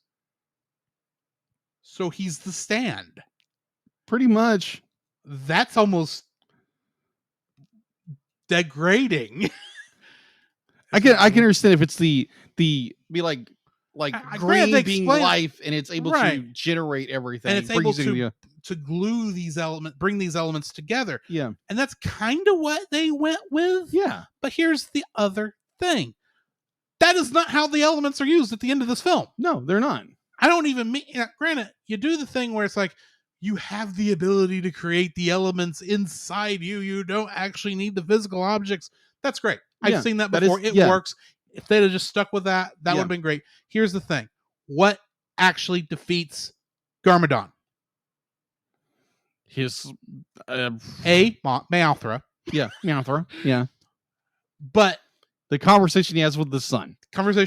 Which means you didn't need the elements. Yeah, pretty much. Because you could have done the same stinking thing without going on this journey. Like I said. Yeah. The entire base concept of the second half of this film is time filler.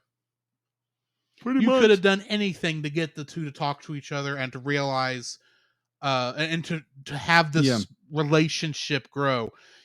You could have come up, like I said, they could have gone on a journey to maybe go get the elements, and they end up not needing to go get the elements because they're able to make up before they actually get to where the elements are being stored. Right. That would have been just as good a story. Agreed.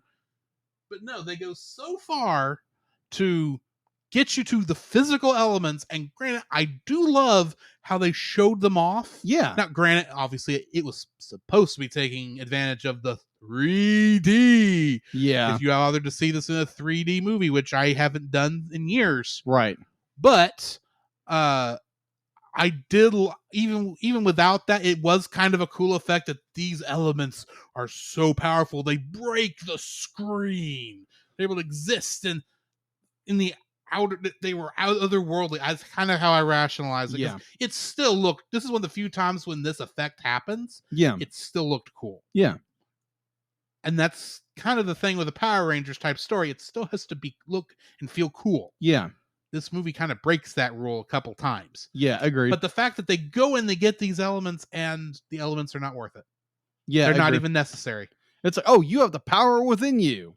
It's like, what did you train? Even with the power within, it's like, okay, yeah, the journey was how you gained the ability to use that Right. power. And at that point, the physical objects themselves were just going to be used as a crutch. Right. And it's very obvious the elements themselves did nothing, because even when Garmadon used them, granted, he just threw it at the cat. Yeah. They didn't do anything. Yeah, pretty because much. the only people who could make them do anything were the people who didn't need them in the first place. Right. Which meant they are literally hunks of plastic. Yeah, pretty much. Which is funny in a way, and it makes sense, but at the same time, it's like, why? Yeah. Here's the thing. I've said in the past with Lego movies, nearly every stupid decision could be rationalized away by this is happening in a kid's imagination. Right. I can't believe that here. Yeah. Because it was absolutely not needed. Fair. It was a journey that they went on, sure. But you could have done the same type of story without having to make the elements worthless. Mm-hmm. You could still keep them mystical and out of reach because they found what they needed before they got there. Right. That would have been just as interesting, I think. Right. You did not actually need to physically have the elements there in order to make this movie work. Right. And the fact that they go on this journey and the elements are nothing. Yeah. Annoys me. Make it where they don't need them? Sure. Yeah. I'll accept that, but they're just literally nothing. I mean, granted, this is the same thing Kung Fu Panda does with the Dragon Scroll. True. But there it worked better because you weren't told what the Dragon Scroll was supposed to be. Yeah. You weren't shown what it was. You didn't do this cool effect where the Dragon Scroll floated in the air and power emanated from the scroll like the elements did, except for green, which was the only one they actually used technically. Yeah. But that also means Lloyd got shafted again. He doesn't have a power. He really doesn't have power. He really doesn't have a power. He's just he's the team leader. That's it. Yeah. He binds the team together. And I get that's a power in and of itself, but that's like saying you're the cheerleader. Pretty much. It's like, that's great. No, I know that it's needed, but I'm still the person on the sidelines not getting to actually do the thing. All I have is a giant green dragon mech that keeps regenerating somehow. Yeah. Lloyd got shafted again. Yeah, I would agree with you on that. Oh my gosh. Anyway, that's my third dislike. All right, so my third dislike is these are untrained, in air quotes, ninjas. So let me explain. I know. I kind of, this being quote unquote Power Ranger ninjas, I kind of don't need to worry. I don't think of them as necessarily needing to be actually secretive. Yeah. Because they only are quote unquote in their ninja forms when they're actually needing to fight somebody. Right. Which is kind of how ninjas work anyways, because let's face it, in real life, the ninjas didn't go around dressed in black pajamas. Yeah. Or gi or whatever that thing is called. Right. They were dressed like normal human beings, much like these characters are for most of this film. Right. Sorry. Well, I mean, like, oh my gosh. So we are being told, oh, they're ninjas. Oh, they fly in mechs. It's like, okay, that's interesting. It's the secret ninja team. They're not really secret if you know they exist. Yeah, exactly. So I mean, like even throughout the movie, the sensei, voiced by Jackie Chan, is the only one of the entire team who does anything, ninja-esque, be like fight somebody. All these characters do be like they get into a skirmish, they wind up getting their butts kicked. They be like, it's, oh, you have to find these mystical powers that's within you, and it's just like oh my gosh. It's like, if you're going to play the ninja part, at least have these characters act like ninjas. Do ninja-y things. Yeah, they didn't do ninja-y things. Yeah, any of them. Like stealth or anything. Do the little admittedly, you can't really do the ninja hand signs because you've got claws. Which is a great joke. That is a good joke. But here's the thing. This is the generation who watched this. Do you know what anime they grew up on? Naruto. Yes. Naruto. Yeah. They know what the pop culture ninja at its best looks like. Yeah. If you are not in some ways mimicking Naruto and how you do a ninja thing, you're doing it wrong. Yeah, I mean, you like, don't get any teleportation, short range teleportation. You don't get any camouflage. You Yeah. don't get people turning into random wooden dolls Mhm. when they get attacked. You get none of that. Yeah, there's Bear in mind, Power Rangers, Ninja. What's the newer one? Ninja Force. Ninja, No, the one that was after Mega Force. Based on Ninja. I know the Sentai. I don't know the actual name of the one that had the cowboy with the cheeseburger morpher. Okay. Cheeseburger morpher. I don't even know if they used that in the American version, but anyway, you've had a more recent Power Rangers Ninja show that came out fairly sometime around this. Yeah, may have been after. Yeah, I it was think after. It was after. It was after. But at the same time, it did ninjas better. Yeah. Granted, it was taking the Sentai footage of course the Japanese are going to do it better, but they didn't even try to mimic ninjas. They were ninjas because they were wearing black ninja suits. Yeah, that's it. It's the only reason they were called ninjas. Yeah, because it'd be like your Good ninjas. night, if you're not even doing Teenage Mutant Ninja Turtles, what are you doing? Yeah, at least do that. Yeah, but you're not even doing that. Yeah, there's points throughout the film where the sensei is like, "Oh, be like, oh, you're training, be like, but you've never trained them really. You've trained them to be mech fighters, yes, and they wear ninja suits. That's it." Well, granted, you're fighting Garmadon, who, as far as we can see in this continuity, he only fights with his own mechs. Yeah. So, I mean, why would they need to fight in hand-to-hand combat? Because they don't do what Power Rangers always does. Right. They don't jump straight to the Zord fight. They always fight the monster on the ground first. Yeah, and defeat him there before Magic Wand makes their monster grow. Exactly. And then they fight him in the giant robot. Yeah. That's the formula. Yeah. Follow the formula. It's right there. If you're going to make Power Ranger ninjas, you should be doing A, lean into Power Rangers. 2, lean into ninjas. Ideally 3, lean into the 3 Power Rangers seasons that were based on ninjas. And Naruto. Good night. Mighty Morphin Power Rangers season 3 did ninjas better. That is so... And they were brightly colored. And they give up the ninja thing, and the second transformation, they go back to the original suits.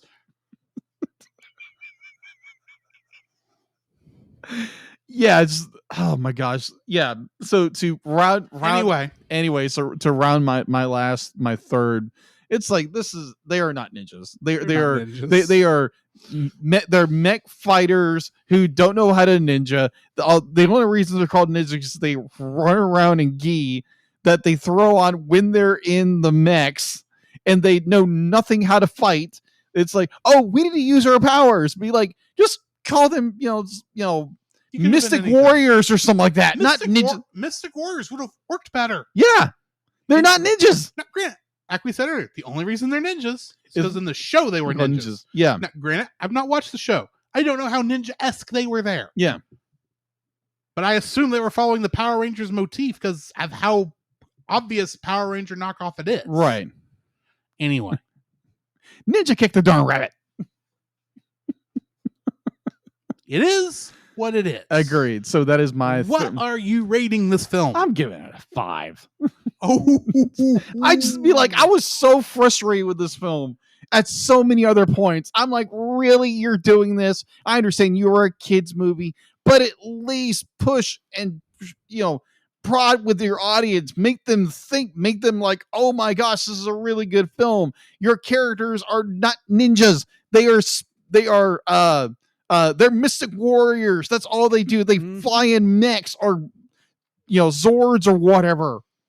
And it's like, like your villain isn't much of a villain. Like, and I didn't bring that up either.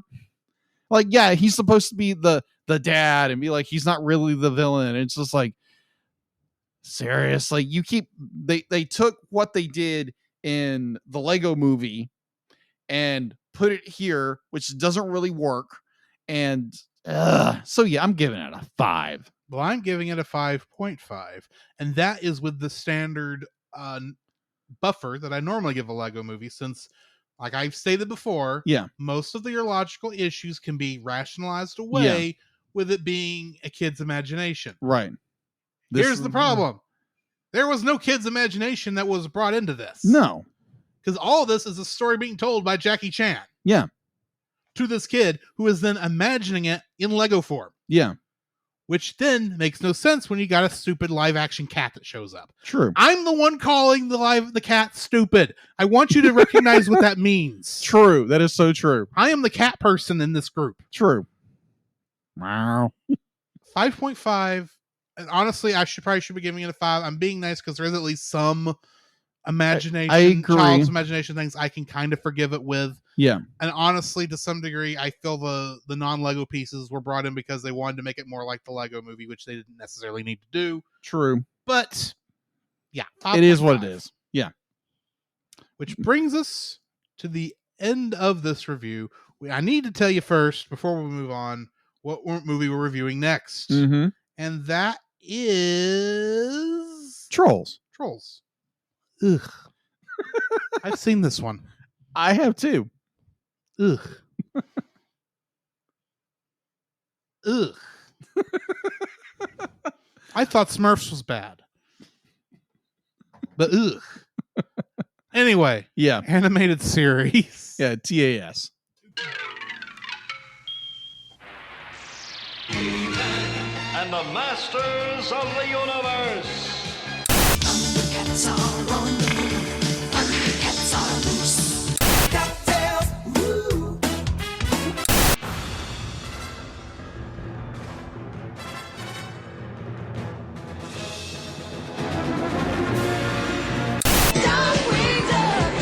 Let's get dangerous.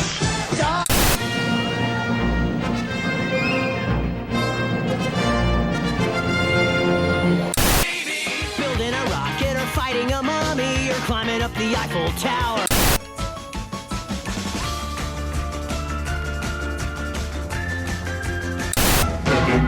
They're Pinky and the brain.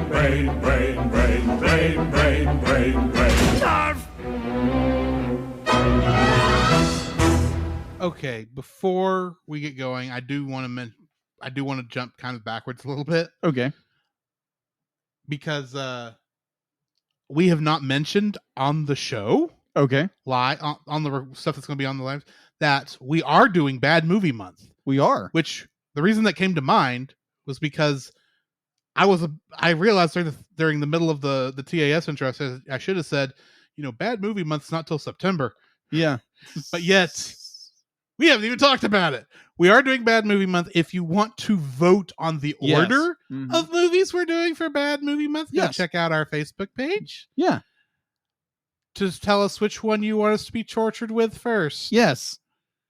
And we'll do them in the order of votes. Yes. So yeah, go check that out. Now that I have delayed you even farther in getting into what you have been looking forward to most of the show, enlighten us. Oh gosh. Okay. So kind of a quick recap of season 2 of Rapunzel's Tangled Adventure. Yes. So we have Rapunzel leaves Corona to go on an adventure to discover where the Black Rocks are going. Mm-hmm. We go on these random adventures to where the rocks are leading. We go on to we meet mysterious characters. We learn more and more about the Black Rocks, what they do. And we meet mysterious characters who are leading these certain ways, and we get including a monkey, and that character is more important than I expected. Yes. So we get more understanding of Rapunzel's powers, or these new powers she has. We get more revelations of what's going on. And then into our season finale of season 2, we realize that as the credits are rolling, is be like, you shouldn't be like, watch for who you trust. Yes. So Cassandra becomes the villain. Right. Yes. I will talk about that here in a minute because I have thought of some things. Okay. But first, Yeah, you were right. yes. Oh, was I ever right? You were right. I called it back on our movie review of Before Ever After. However, Rapunzel's Return is the name of the 2 episodes we're reviewing today, parts 1 and 2, of course. It was directed by Tom Caulfield and Shane Zalvin. And despite the fact that the last episode was written by 6 people, this one is only written by 1, Ricky Roxburgh. Getting into the summary for this. After learning the reason behind Cassandra's betrayal, Rapunzel returns to Corona, only to find it's taken over by one of her most dangerous enemies. Debatable. Well, kind of. We'll get to it. Yeah. Because we are starting season 3, I am actually going to go over the entire cast list. Okay. Because I don't know who is a normal character anymore right now and who is not a returning character. Hold on. Let me see that. Before you wind up spoiling yourself. No, I have already double checked. Okay. There was nothing in here that was bad. I even checked the trivia. I gotcha. I was very careful about reading trivia. It's like, okay, it doesn't do anything. Okay. Gotcha. Okay. Getting into the cast. Okay. Mandy Moore as Rapunzel. Zachary Levi as Eugene Fitzherbert and Flynn Rider. Eden Espinosa as Cassandra. Mm-hmm. Gothel. James Monroe Eigelhart as Lance Strongbow. Paul F. Tompkins as Shorty. Clancy Brown as King Frederick. Julie Bowen as Queen Ariana. Jeremy Jordan as Varian. Bruce Campbell as King Edmund. Kelly Hugh as Adira. Adewale Akinoye Akbaje. My apologies for mispronouncing anything I just did. Played as Xavier. Jonathan Banks played Kieran. MC Gainey, Captain of the Guard. Donna Murphy, Mother Gothel. Jennifer Veal as Enchanted Girl. Hudson DeAndrea as Little Cassandra. Dean Winters as Andrew. Betsy Sodero as Clementine. Carrie Payton as Kai. Richard Kind as Monty. And Steve Blum as Attila, along with D. Bradley Baker, Anisha Brewster, and Gideon Emery playing additional voices. Did you say Steve Bloom? Steve Bloom is Attila the Bun. Oh, nice. Yeah. I didn't know that until I was making this because we didn't used to do cast lists. No, we didn't. On this show. And I'm kind of glad we do now. Right. Trivia for this. This is the second time that the closing theme, More of Me, is featured in an hour-long special.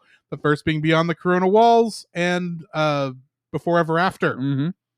Except those few times when they split these 2-part episodes into 1 parts and they put that song at the end of part 1. See Rapunzel and the Great Tree. Right. Wither and decay in this destiny. Now I got my eyes opening. That was so jarring. Just a little bit of a jar there. Despite Varian returning in the premiere, Rudiger is nowhere to be seen in this episode. Poor Rudiger.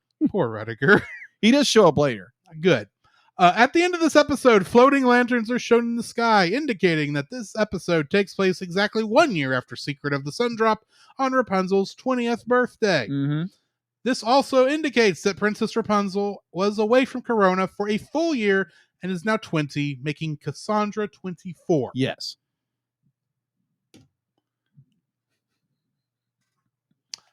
So here's the thing. Okay.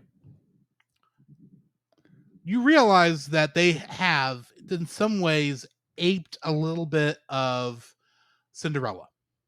Okay.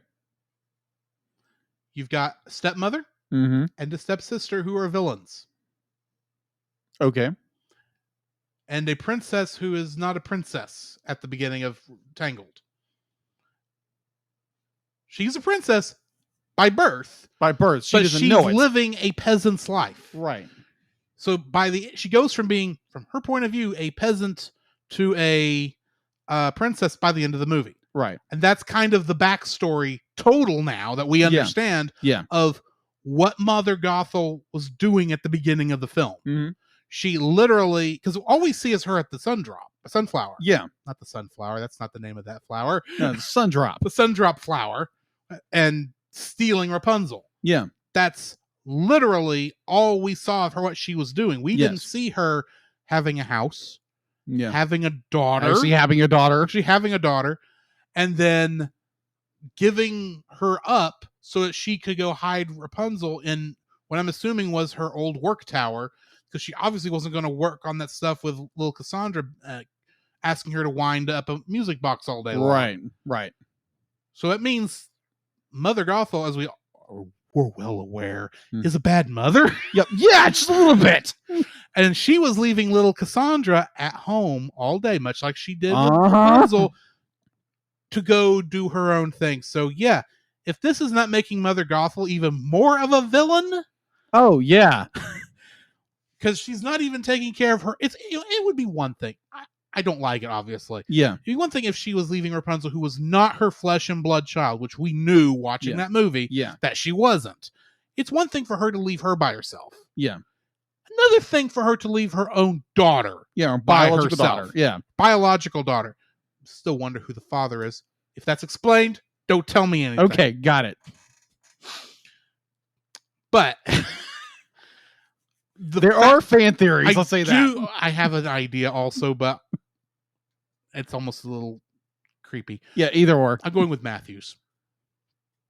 Hi. That's not his actual name, obviously. Yeah, I know that. That's weird.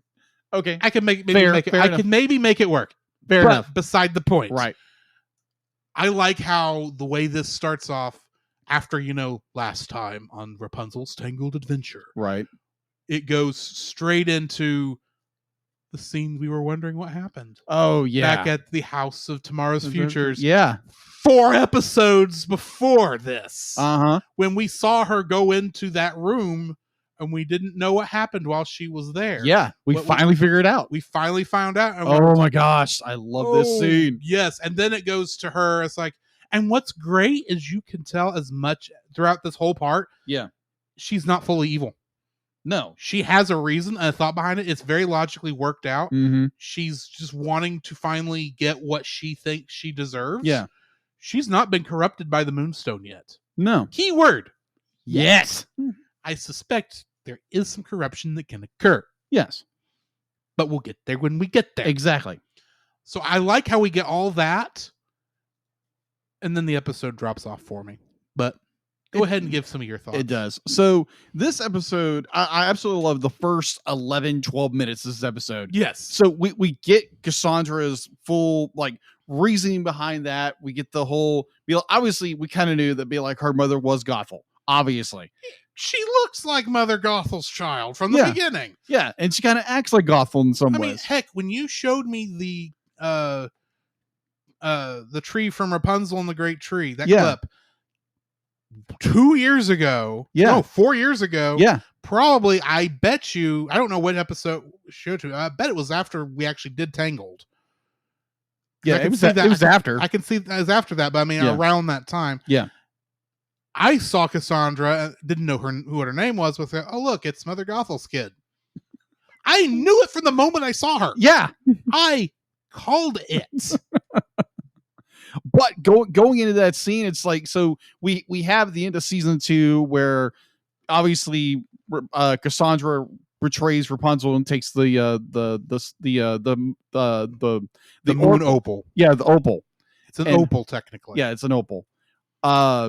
So we get this scene where she almost a flashback. We see this little ghost girl. We don't know who she is yet. Yeah, I'm curious on that. I suspect Zantiri. But more on that later. Yeah, we'll get there. So when you probably know who it is. I know who it is. Don't tell me. I'm not. Oh no, it's Paint Woman, isn't it? Oh yeah, it's definitely Paint Woman. Whatever her name is. Yeah, Paint Woman. But no, we get into the scene where it's like, oh, we get the backstory of this suppressed memory of Cassandra's. And the point that broke me the first time watching this was when Cassandra was walking around and gets a revelation. Oh, it's Gothel. It's like when her younger self starts singing a version of Waiting in the Wings. Which, when I first hearing that, I thought, because you assume new season, new songs. If you're gonna have songs, and they just goes into Waiting in the Wings. I'm going, oh yeah, because you're sitting there going, I think I recognize this because they're not playing the music. She's singing a cappella. She's singing, yeah. And it's like, this sounds like I know this melody line. Where do I know this melody line? And then you get to the chorus, and it's not till then you start hearing music pop up behind and go, oh, it's waiting in the wings. You that's what your entire life has been. Yeah. And it hit me at that point. It's like, you have been forced to be the side character. Oh, yeah. Since you were born. You were not important to your mother. Yeah. You were important, I assume, to the captain of the guard, who, by the way, is missing for most of this because he's still out looking for them. Yeah.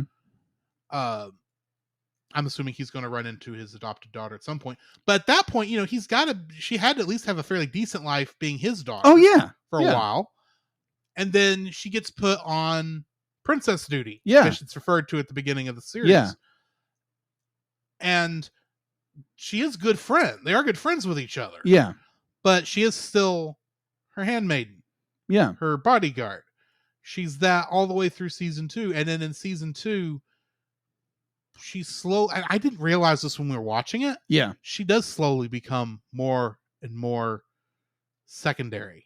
Yeah, she does. What's going on. Mm-hmm. Exactly. To the point where she does come up. She feels like the character you've got to say, just lighten up, Cassandra. It's not as bad as you think it is. You're being persnickety. Then you get to Rapunzel in the Great Tree, where it's like she actually has a very good point. Yeah. And she's ignored. And it's not Rapunzel who pays the price. Yeah. It's Cassandra. Yeah. To the point where at that point, like I said, she literally put her armor on not only physically, but emotionally. Yes. And she wears that all the way until she grabs the Moonstone. Yeah. And then she is, I assume, healed of the injury she got. I have no idea. It kind of looked like it in that transformation scene. Yeah. But she gets essentially her own armor. That's not, just it's her own. It makes her the truly Rapunzel's sister, I think. Because even though they're not blood related at all. Yeah. They both had a mother. The same mother. And they were both mistreated by that mother. But Rapunzel came out on top, and now they have both received essentially the only thing they could receive, the only inheritance they could have received from their mother. Rapunzel with the sun drop, even though she had that before. Right. And Cassandra with the moon opal. Yeah. Now, I will say that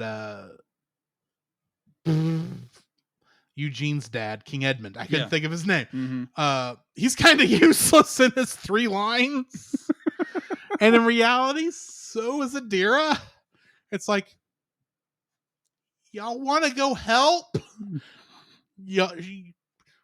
I know you're probably off looking for Cassandra. That's my guess. I don't know what you 2 people are doing. Because, you do still technically have your oath to fulfill of protecting the world from the moon opal.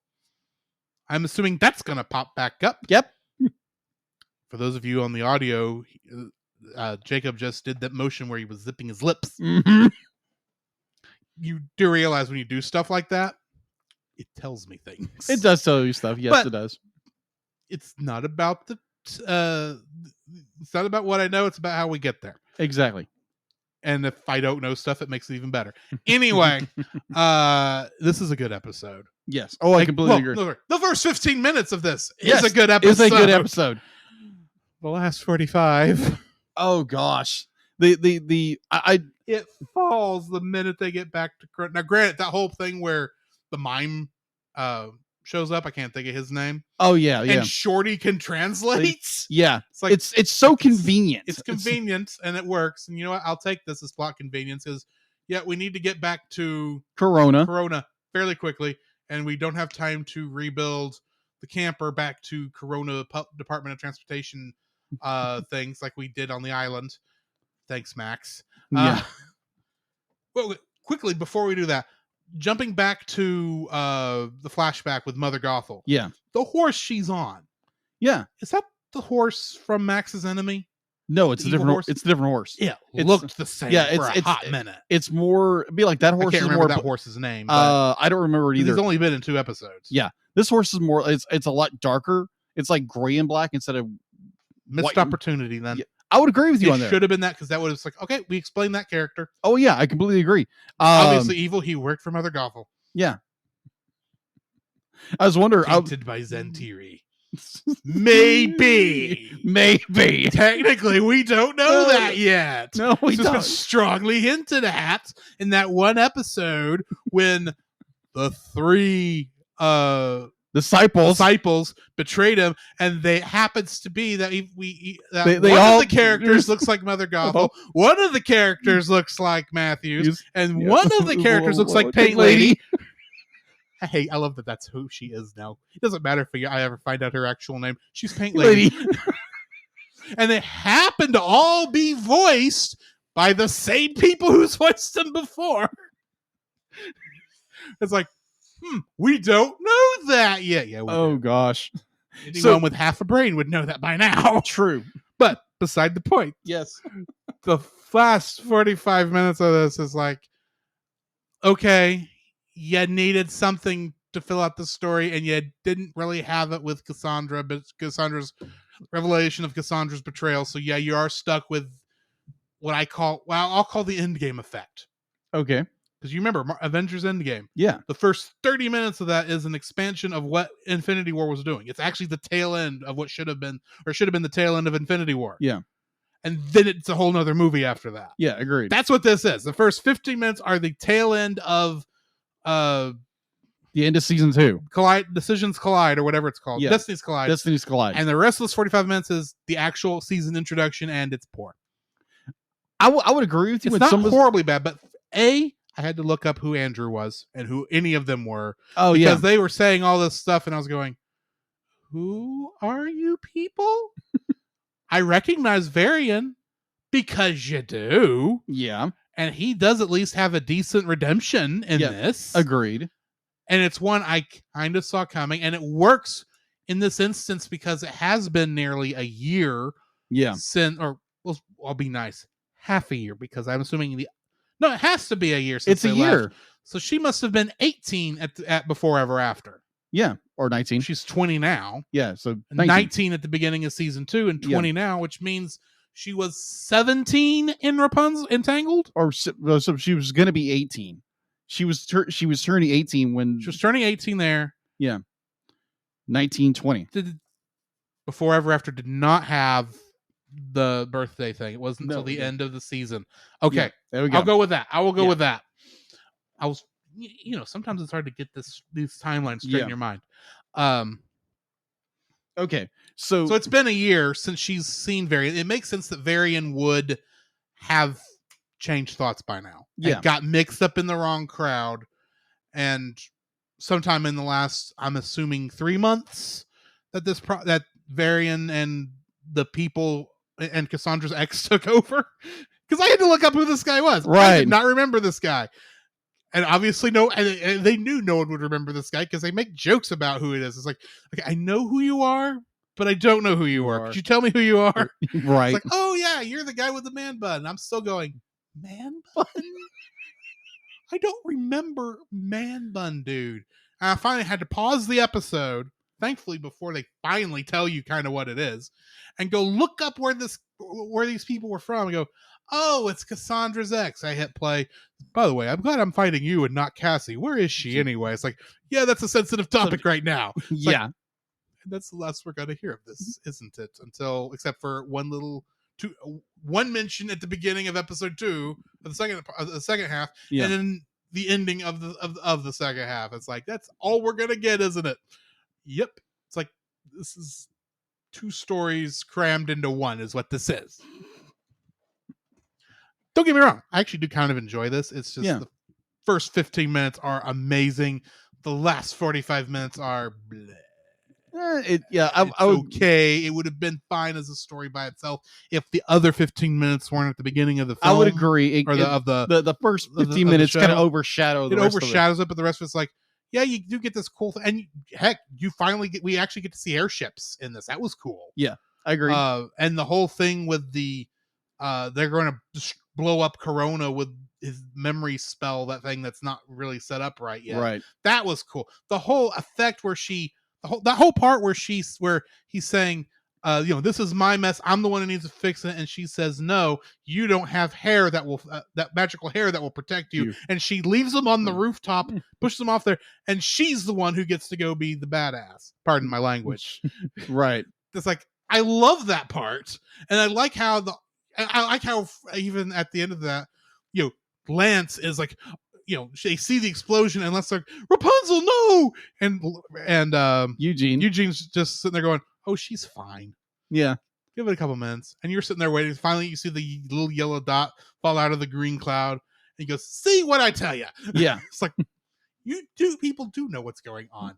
The writing on this, even though this is not the second 45 minutes of this is not the best episode, it's still very, very well written. Right. They do know what show they are making, and they are playing right into it. Because that is, I would say, the advantage of Rapunzel's Tangled Adventure.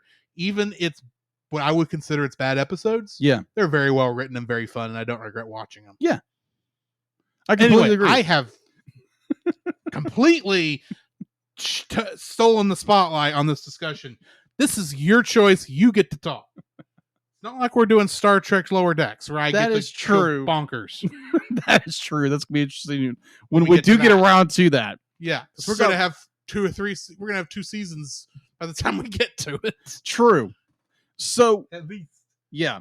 So obviously when we kind of going back to the first 15 minutes.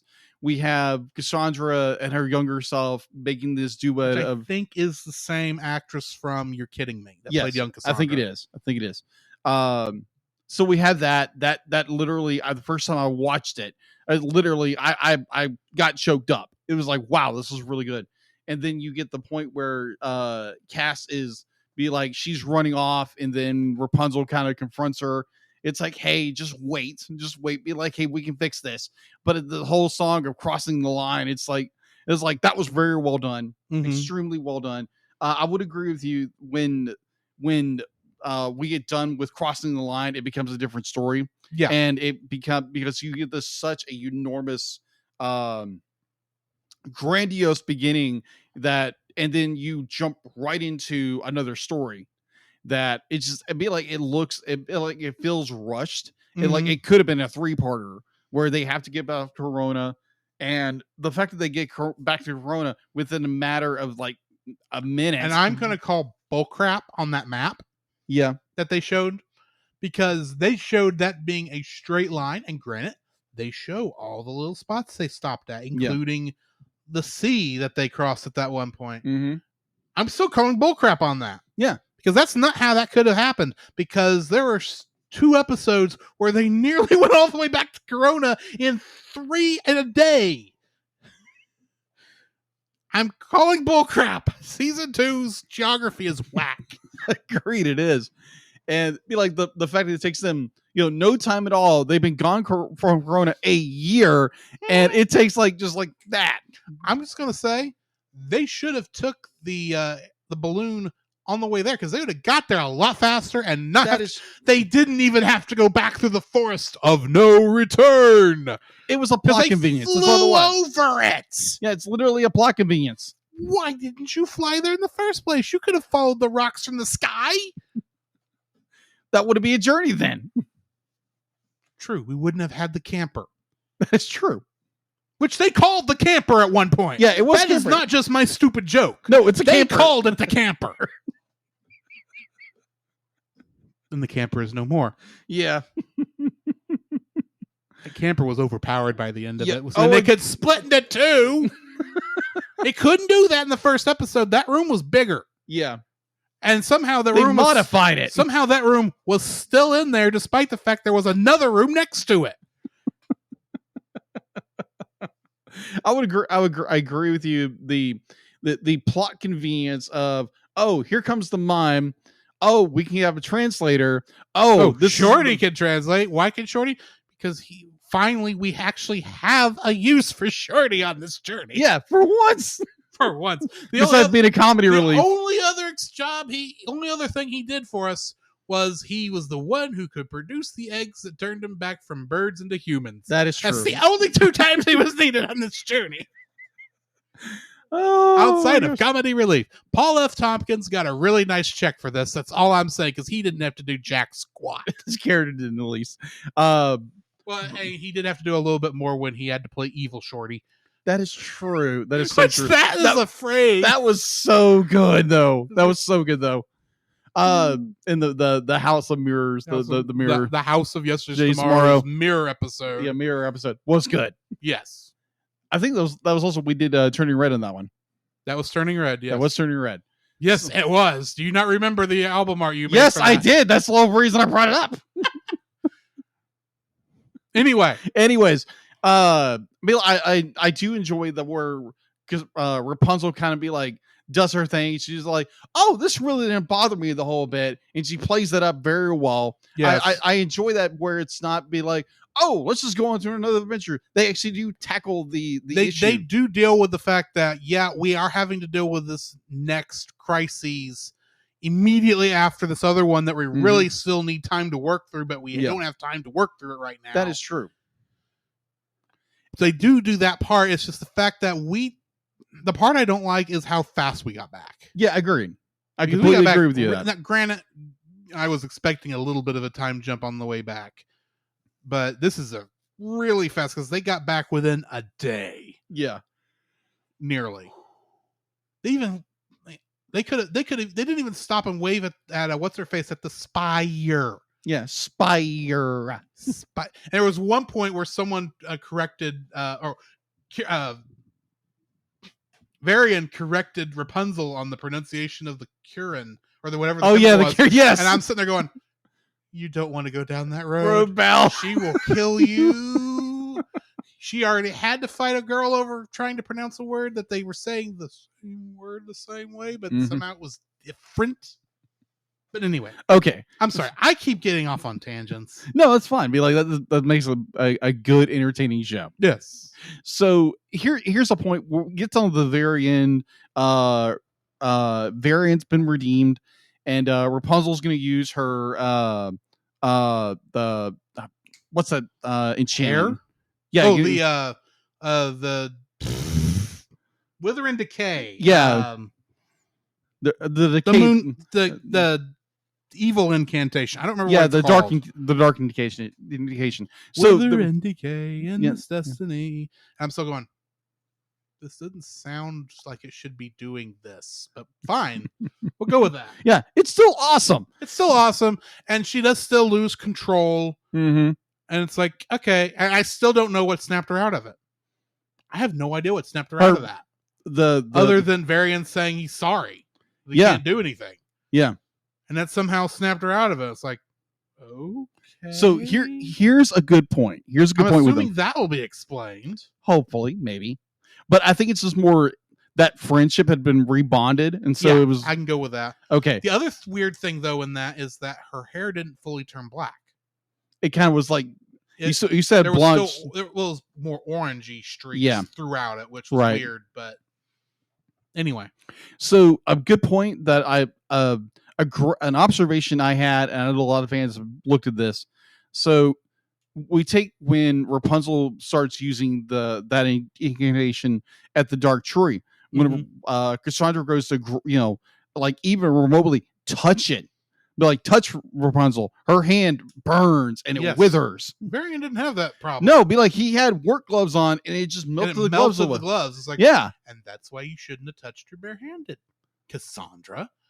She was wearing gloves, not good gloves, apparently. Yeah, apparently, like plastic, like work gloves do perfectly fine. Well, I mean, they were designed to hold up to alchemical.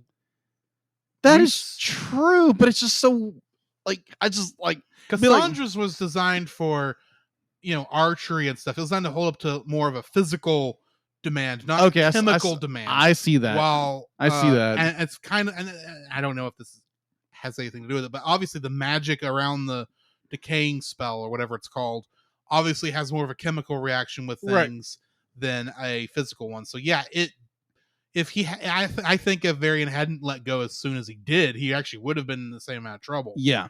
But I think the gloves protect him enough he could let go, and that's why only the gloves that's took the damage. That is a good observation, And I think it's just when Variant kind of just comes clean with her. It's like, yeah, I'm it's the power of friendship kind of snaps her out of it. No, Which before, friendship like, is magic after all. that is true from other shows I've heard of. Yes. But overall, be like, it's very well done. It's very well written. It's a little bit of a be like, hey, let's jump into our next adventure. I will say, I have no idea where the show is going. Okay. Because that's the thing. Season 1, I kind of knew they were hanging out in town most of that season. Mm-hmm. In season 2, I know they were going on a journey throughout that season. I have no idea what's about to happen. Okay. I don't know where they're going. I don't know where. I assume the troubles are going to come to them. Possibly. Because Cassandra's going to be heading back that way. All these other things are going to happen. So, right. I mean, I'm sure Xantiri is going to raise his butt ugly head. Possibly. Heck, Mother Gothel could come back for all we really know. Oh. We'll find out later. I was waiting to see if you would react, but you didn't. So it's like, I don't know if I actually hit on a surprise or not.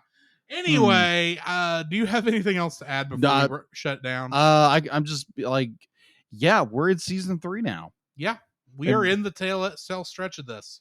It's what, 24 episodes? 24 episodes. And the way I think I've got it figured up, we are going to end on the last episode of September. Mm-hmm.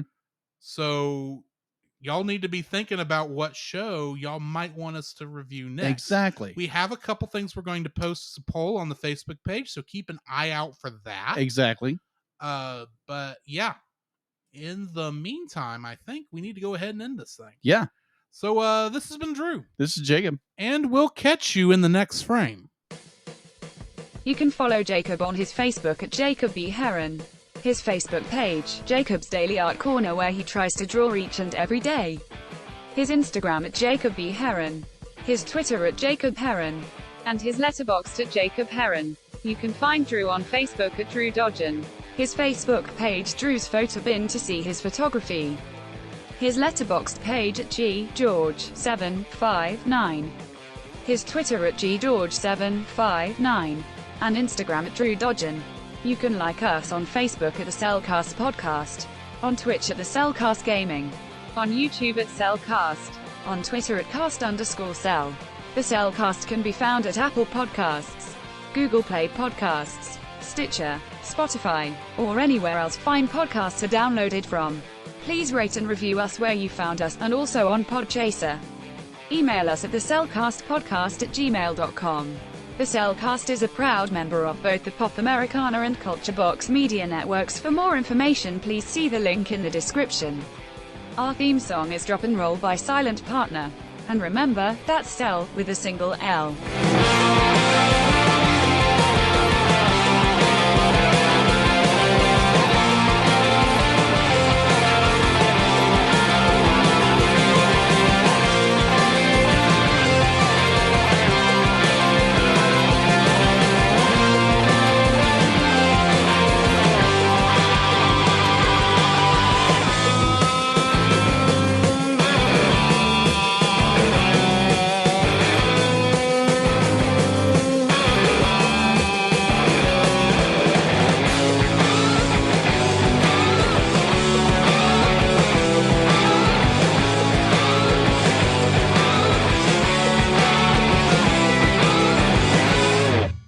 LLOYD, his dad is bad and so is he. Boo Lloyd.